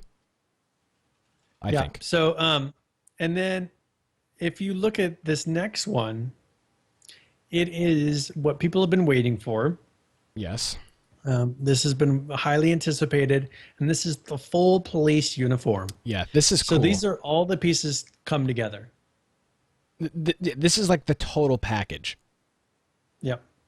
So this is the police belt pants, the police shirt, and the police hat, and of course the iconic sunglasses that are already in game. The aviators. Yeah, you got to be a police officer if you're wearing the aviators. So you got the aviators. Now, if you put the handgun, it'll have a nice holster. So, I mean, it pretty much makes you the full cop. Yeah. Now, once you put a handgun on. Now, the question is going to be, are you going to find this as, like, how is this going to be found? Like, you have to find each individual piece? Or is this a full uniform? We took all the separate pieces that they've been releasing slowly over time. And put them together. And we added them together. So this is not something they combined. They just put the hat in. Okay. So they've had the pants in, they've had this police shirt, and now they have the hat that completes it. Okay. So so now you're gonna be able to control the Pleasant Valley Police Station completely now. Yep, and you'll be able to be in your police car. Uh-huh. And we have the next one. Before you open up the next one, I'm redoing a link for you. Okay, I'm waiting. So here is something. So first you have the police officer, and now you're going to have the bad guy. So this is, and he stuck it on the police officer's head, or I guess if you play CS, it fits into there too. But this is the new ski mask. Yeah, this is cool. I like that. This is a cool look. So you've got your ski mask that for the a lot of the other games you see in there, and I put actually a second image in there. Okay. And it has a lot of the new graphics that they're going to be putting over this ski mask. Yes, let's look at those. So they have the black one, which you just saw, and then they have this paisley ski mask. That looks good. I like that one. You have your hunter's orange. That's like ski mask. That's like in upstate New York. That's like the typical guy that runs the snowplow mask there. You've got this blue. I think it's blue lightning or something they call it. Ski mask. Definitely, it's not blending in. Yeah. Then you have your brown camo. And then I guess a hunter's green, probably. Yep. Ski mask. So those are the new, some of the new designs that they're going to be putting in for that original ski mask. So I haven't, as I said, I haven't heard anything about this anywhere else. I mean, have you heard about the ski mask yet? No, I've not. Breaking news again. I've been busy today. Should I play the breaking news sound effect? That's fine. I'm not playing. Breaking news. I'm not playing. We're good. So those are the thumbnails. So those aren't the actual renders of the objects, correct, Brian? Yes, those are. Well, the first one was. So the one that we showed you is a render of it, just to give you an idea. But these are the icons that they put in there, so they should look close to that. Hopefully. Okay. There you go. So that's what else do we have? That is the ski mask. Now I found this is interesting. I found some odd things.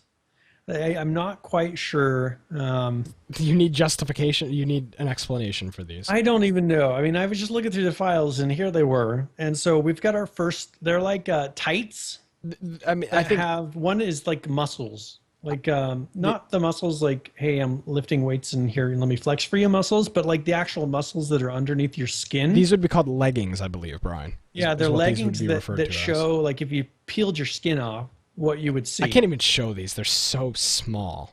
So, well, I mean, this is all they have so far. Yeah. So I mean, there's your best. And then they have this other one that is like an X-ray of your legs. So if you were looking at an X-ray, it shows your bones. Yeah, I mean, you could look like a complete freak with the pig mask and the skeleton leggings, and you're running around with I mean, the floral pants. It doesn't make much, but this is what they're spending their time on right now. I'm glad that they have 200 and whatever bugs that are confirmed out there unfixed. Yeah, I have my my X-ray pants, leggings.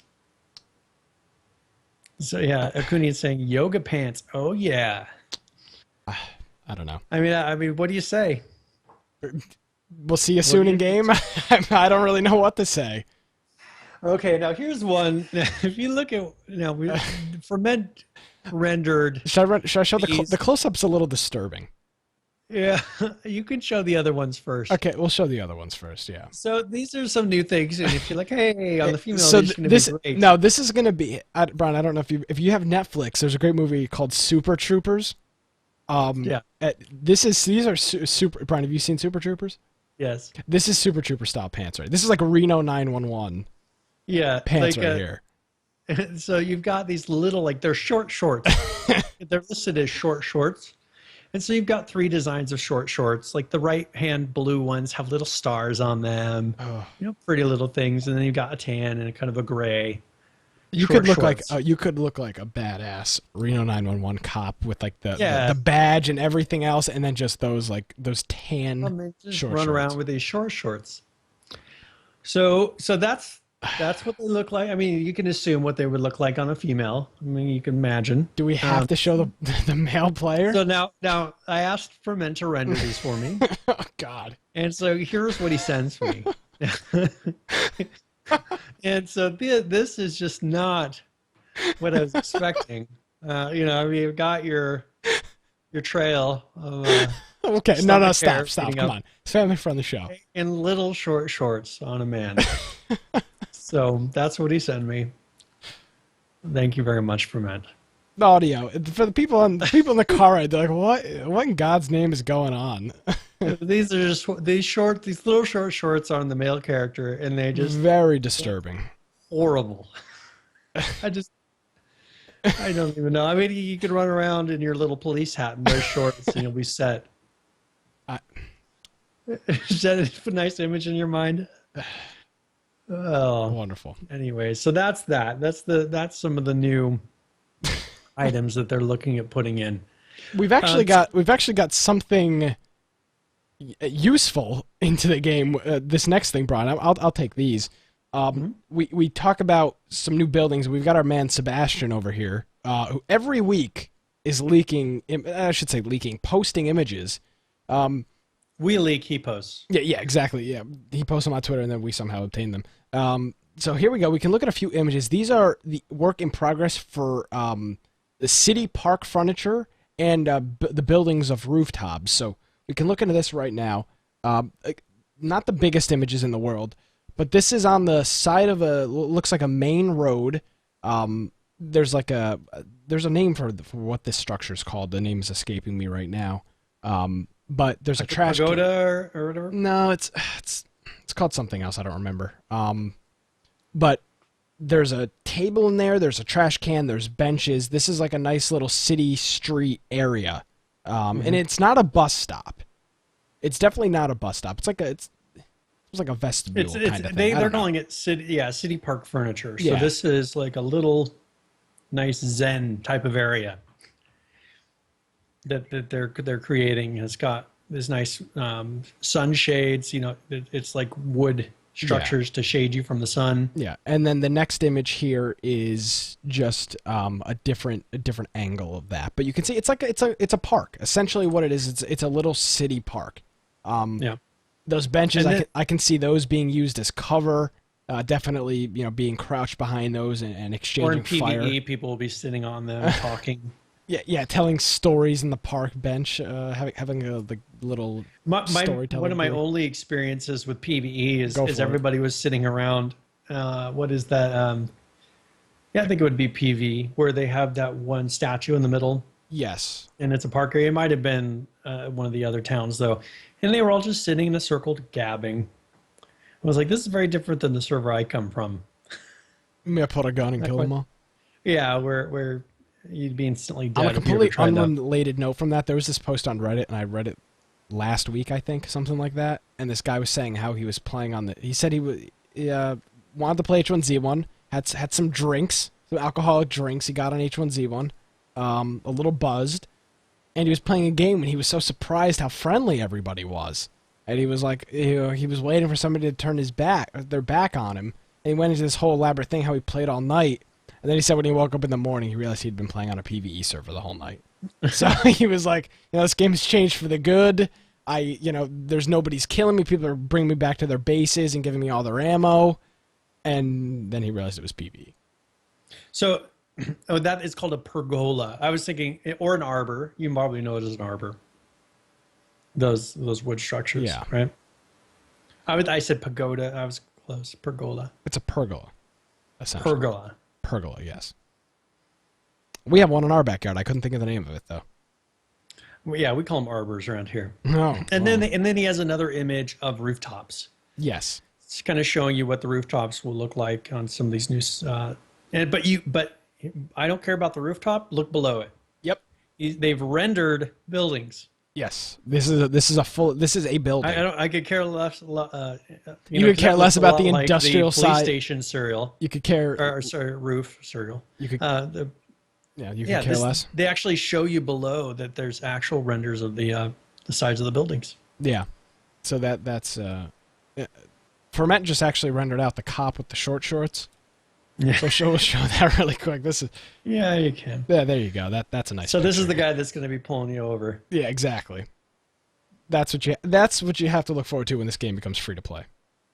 That's end goal. So Sebastian's throwing those out. I like that he does those. Those are really great. Yep. Yeah. So he does really good renders too. And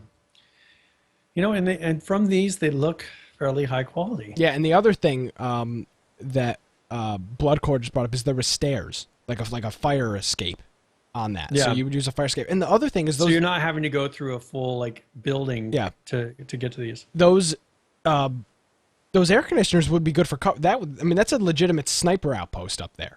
Because you can and this is very similar to what we have on the police station, because you have those same similar things on the police station. Those industrial size AC or ventilation. But with these ones, they don't have the large lips at the edge of the buildings. Yeah, so cover. You have great cover from the front, but if somebody is behind you on another building per se, you're wide open. Yep. So that's going to be interesting. Brian, let's talk current players. This has been something over the past few days. Not sure if it's related to the Steam sale or what this is related to, but there has been a massive jump in H1Z1 players over the past few days. They did have that $10 sale. The fact that there were the 24-hour peak today, Brian, was 18,000 players. I can't tell you the last time that previous to this week or week and a half since this started. I can't tell you the last time it got to 18,000. It's been forever. It has been since April 11th. Since it was the last time the 24-hour peak had 18,000. Well, that's right. Yeah. So, it's right within a couple of days of that. Pretty much the 12th was the last time they had 21,000 players, and then it dropped to 16,000, and it's never been. So it's been almost 2 months. That until now. So almost 2 months. Right now the numbers have dipped a little bit, but previously there was 14 or 15,000 people playing. Right now there's 12,825 people, which is average, but that 24-hour peak is great. And the highest that peak is almost hit 19,000, but I believe it did one of the other days. Okay, so here's my Debbie Downer comment. How many of these are hackers that got their accounts banned that didn't want to immediately buy again, but now because of the $10 ones they're willing to rebuy? Damn. I don't know why you had to go there. I'm sorry to take the. I'm so excited. Pop the balloon.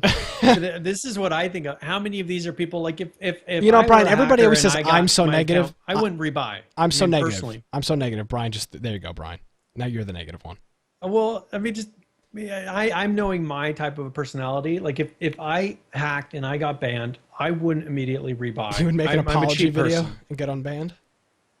I would write a letter because, you saw what I did when Steam incorrectly charged me for something and didn't give me a purchase. I didn't use Steam products for months. Yes. Right? I said it's on principle. I have hundreds and hundreds and hundreds of games on Steam. 700 games on Steam. Yes, but and because they wouldn't give me the stupid, and I don't even play the game anymore. What was that game? I don't remember. You bought it twice or something. Yeah, and it's actually on our list of games to play. It's the one that's like Minecraft, but it's side view. Oh, Terraria? Terraria. It was over a $2.49 purchase. And I said, if you guys will not do right by me on this $2.49 purchase, I will never use Steam again. And all I wanted was the game for the price that they offered it to me at, and they would, and they said we can't give it to you at that price, but we can give it to you for free. And so they gave it to me for free, and so now I use Steam again. So I am a very stubborn person. If they incorrectly ban me, I would not use their product. But if you were a hacker, you would. But if I were a hacker, but I would wait for the price to drop. If you were a hacker, you wouldn't be stubborn, and you would have already. I never buy anything at full price if I don't have to. Yeah, but if you were a hacker, it wouldn't matter because you're.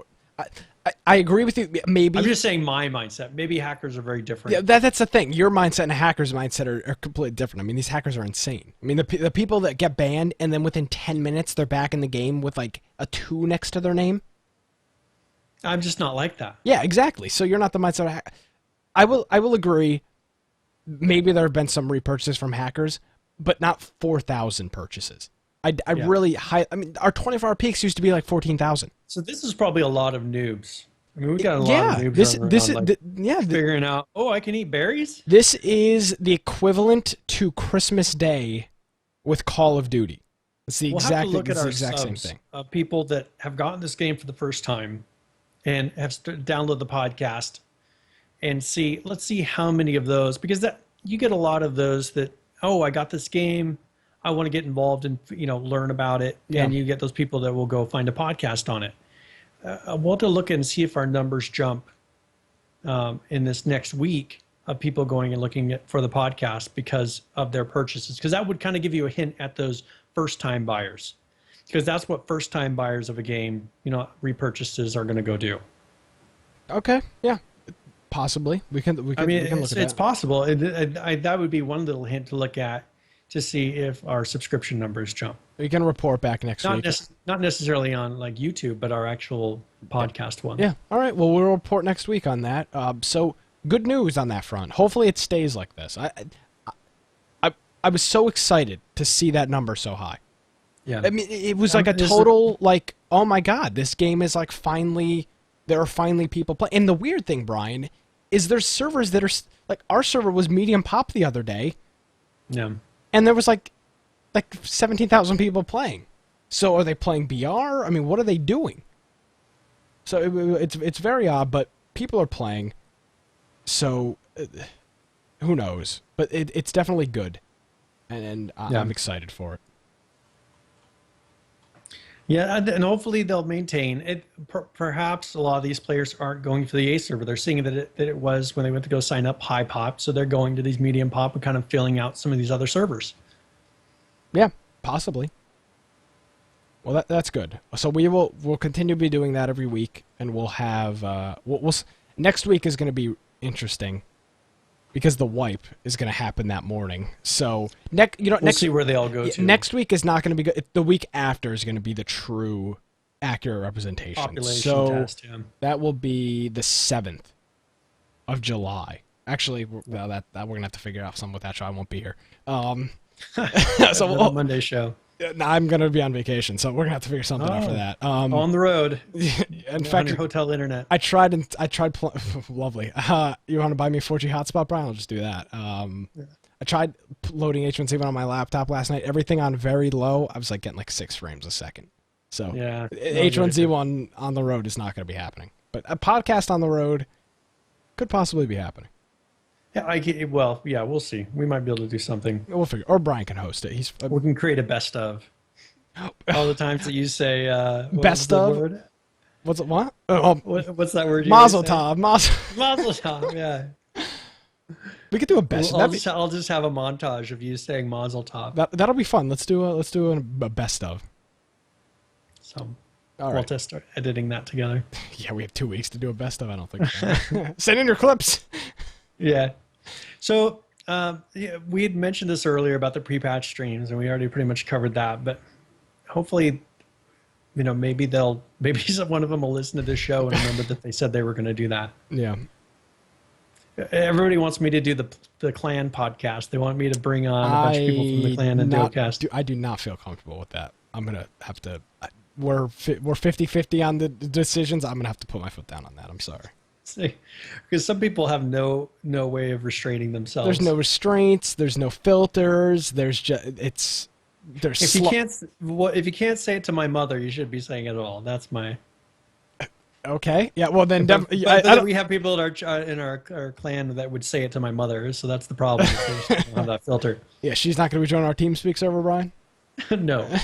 She's sitting in the campfire alone. We have someone who says that their sister bought the game, and immediately we have Ferment saying, "Bring your sister on the TeamSpeak." Brian, there's a segment you do every week. Would you like to do that segment? Yeah. So this segment is our tips of the week. So we go through a beginner tip, which goes through some of those simple things. Maybe we have some of our new listeners from the Steam Summer Sale that are just figuring things out. These are those tips of things that you may not think about. Like picking berries or ones that we've done before. You go pick up berries, you eat them. Pressing the W key, maybe? Yes, pressing the W key to go forward. I mean, there's some that we maybe have missed. So if you go to some of our past broadcasts, Nick has been also cutting these up and putting them out as separate. Yes, I'll get on that now. I'm officially. If you've been slacking, I'm officially a free man, so I'll get on uploading all the tips of the weeks so that all the. So we've got our beginner tip, and then we have an advanced tip, which maybe has something that you normally won't run into in the game. Maybe a trick, maybe it's using a bug or something to make it happen, not a hack, but just weird way of doing something to accomplish your goal. So this is our tips of the week.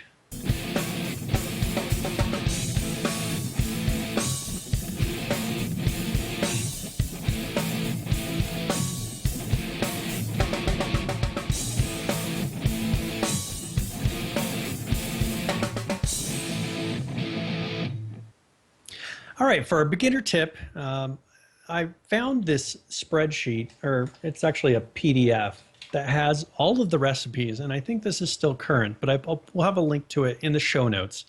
But this is a recipe guide to quickly know what you need to craft items, and it gives you a full list of what the items are. And I don't know if Nick is showing this on the screen at this moment, but it is a PDF. But this is just a 2-page sheet. It's using up the full page, so if you wanted to print it double-sided, you could print it on one piece of paper. And it has, first of all, crafting basics. So how to make a metal bar, how to make a metal bracket. It goes through these materials. Then it goes through a category of building items, inside items, food items, farming items, explosives, tools, weapons, miscellaneous, and then health and armor. And so we'll have a link to this PDF, and we'll try to keep this updated. This one, as I said, seems to be current at the time. But this would be a really nice thing for a beginner who's just learning how to craft things, and even for the more advanced person, to go and just have something at their desk that when someone asks you, okay, how do you make a basic shack? All right, takes wood sticks and wood planks. Yeah. Without having to go to a website. It's a really nice piece of information to have. Advanced users can use this, but especially beginner users. I think anybody can. I'm going to do with this.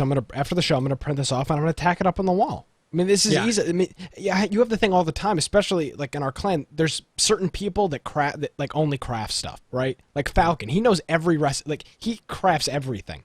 But then there's other people like me. I don't really do a lot of the crafting because I'm not on as much as everybody else. So I let them do all the building and crafting. So for me, it's an alt tab out to do a Google search for small shelter, H1Z1 crafting recipe, and I get that. So and this a is lot great. of times there's recipes that you don't even realize, because there's a lot of little things that you never really make, like survival bread and bear steak and all these things.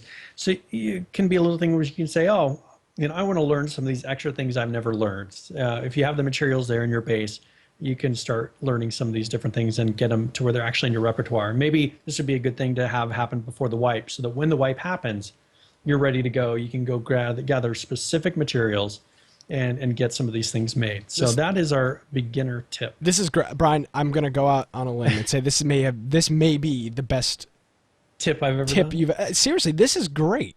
I didn't know this existed. This is wonderful. I've been hiding. I've had this for since the this is the great. 15th. I've been holding on to this. This is great. Last month. Any H1Z1 player could get use out of this. Any player, not any.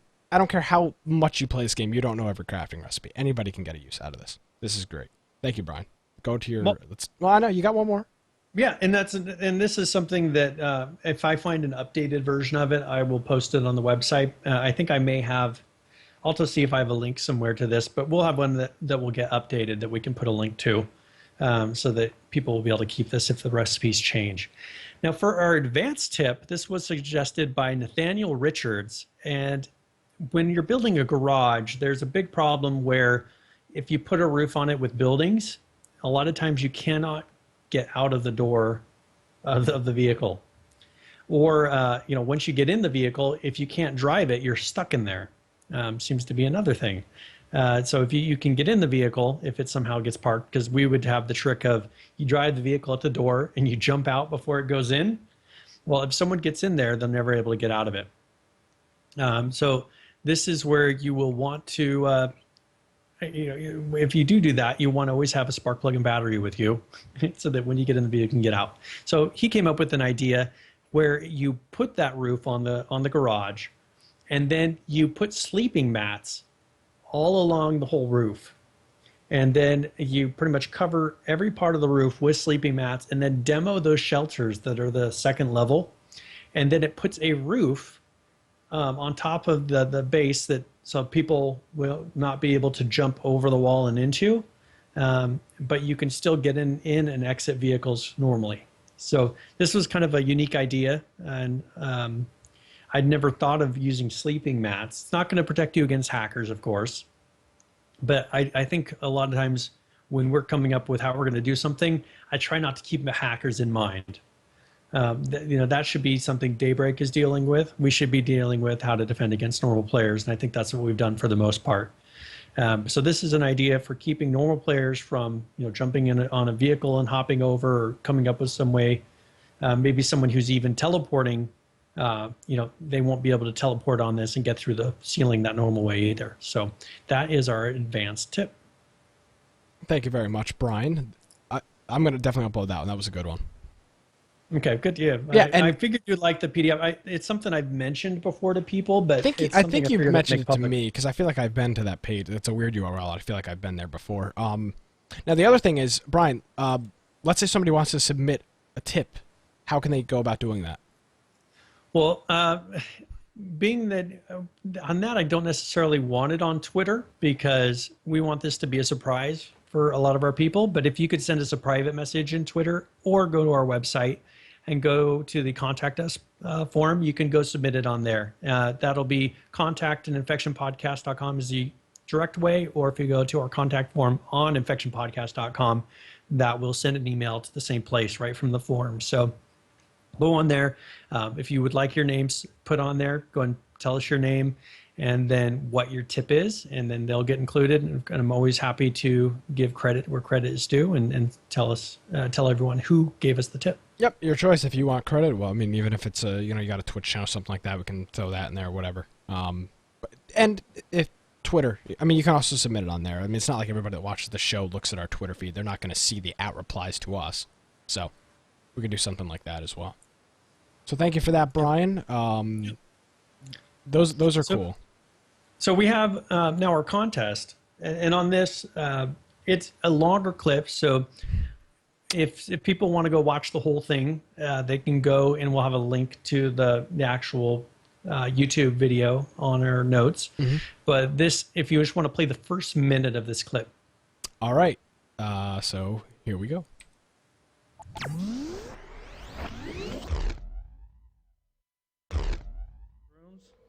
Yeah. What up, Walken? Someone kill a fucking deer. Hold on. I've never seen you before. Yeah, we need to drop enough IEDs to take down. Wow! Wowie! Wow! Got right around in there. We're gonna light How? them off at the You same guys time. having a That should wipe the barbecue. door out pretty quick. And if that doesn't, well, Can you guys not hear this dude? He's talking like Christopher Walken. That's hilarious. dude, We got I don't know why. googly eyes Here, let me on your log out, door. log out, and see if that It's crazy. I killed this guy. No. I want to have a Someone killed this barbecue. guy earlier It's today, not man, letting and I me. remember listening to him as he was bitching. This dude sounds so weird. If you want to come out, it's okay. You can just come out. We'll put googly eyes, on your face. Take his shoes. Only come out if there's more Got more cowbells. IDs. Just set down the IEDs. All right, look, I don't know what's wrong with that fucking guy, but here. Yeah, there you go. So, and that's from Landgun. He's one of our listeners, a friend of mine, and he sent me this, and it was a longer clip, and I was like, well, I figured I didn't have him and edit it down because it is funny if you listen to the full 5 minutes of the clip, but I didn't want to play the full 5 minutes on air. Yeah. So I ended up putting this in, and he's actually the one that sent us the sticker. So he's not going to be getting a sticker because he's the one who sent me the Because stickers. he made the stickers? He made the stickers, so I'm not sending him one of the stickers, but he's going to get one of the games. What a great use of the postal system. He spends money to send them to you. Send You it to send me, it and right then I'll back. spend money to send back to him. So The great he system. prints stickers and things like that for a living, so he'll be perfectly happy. But what we could do is when we get our Infection Podcast stickers, if he doesn't print them for us, then we'll send him a Infection Podcast sticker. But that is Landgun. He's usually in here. Of course, he's one of the guys who's also playing Ark a lot lately. One of the those many people. Brian, you're upsetting Yeah. a lot of our audience when you talk about Ark. Well, I mean, it's a reality. People You get know, a so lot of people. mad. If my friends list, I get to see what people are playing, and there's a lot of people playing Ark right now. That's fine. I've seen a lot of people come back from Ark lately as well, though. They're starting to hit that cap. They're starting to get rated. They're starting to see the limitations of the game, and they're coming back and playing H1Z1 again. So that's good too. Yeah. So there you go. Let's see. I think that's it, right? That covers everything for the night. Yeah. Some people were complaining to once again, me. that was Landgun. Yeah. And you'll usually see him in chat, but he's usually on Tuesdays. So. Yes. Now, yeah, we do the show normally Tuesday nights at 7 p.m. Eastern. I'd say the next few weeks, the day and time may fluctuate a little bit. Next week we will be here on Tuesday, but the week after there may be something different. But just follow us on Twitter. It's at InfectionCast, C-A-S-T on Twitter. Or just go to our website and click the little Twitter icon. And I tweeted out around noontime that the show is going to be on Monday. Because we definitely didn't want to miss a show. There's a lot of stuff to cover. So that's that with the no. So live on Tuesday, 7 p.m. Twitch. And I think that's it, Brian, right? Yeah. So I'll be, of course, if you're listening to this on Tuesday, I'm saying hi right now. That's weird. I'll be in chat, but and if you're listening to this pre-recorded on in your podcast app, you won't know the difference. So we'll just see you the normal time next week. Yep, Brian. Where can people find you on the internet? What are you up to? If you want to find me, go ahead and go to, first of all, my blog. It's biteoftech.com with an I. Or if you want to go to google.com/plus Brian Aldridge, that will take you to my Google Plus page. Or, of course, go to infectionpodcast.com. If you're interested in joining our clan, there is a clan section in the menu system and then a join us. And that goes through all the different steps of how to become a member of our clan. Also, I haven't pushed this as much lately, but our Steam group, if you want to find other people that enjoy playing the game, some of them are in our clan, some aren't, but people that play H1Z1, join our Steam group. And if you look on the right-hand side of our website, there is a button that says join our Steam group. And that will get you in the Infection Podcast Steam group. We've got, over 200 people in that right now. And you'll get to see when people are playing H1Z1. If you want to maybe go do some BRs or something once they come up with the group BRs, that's an excellent place to find other players. Yeah, and like always, our clan is open to anybody and everybody. You can just join our TeamSpeak. It's infectionpodcast.com. There's no port needed. There's no password.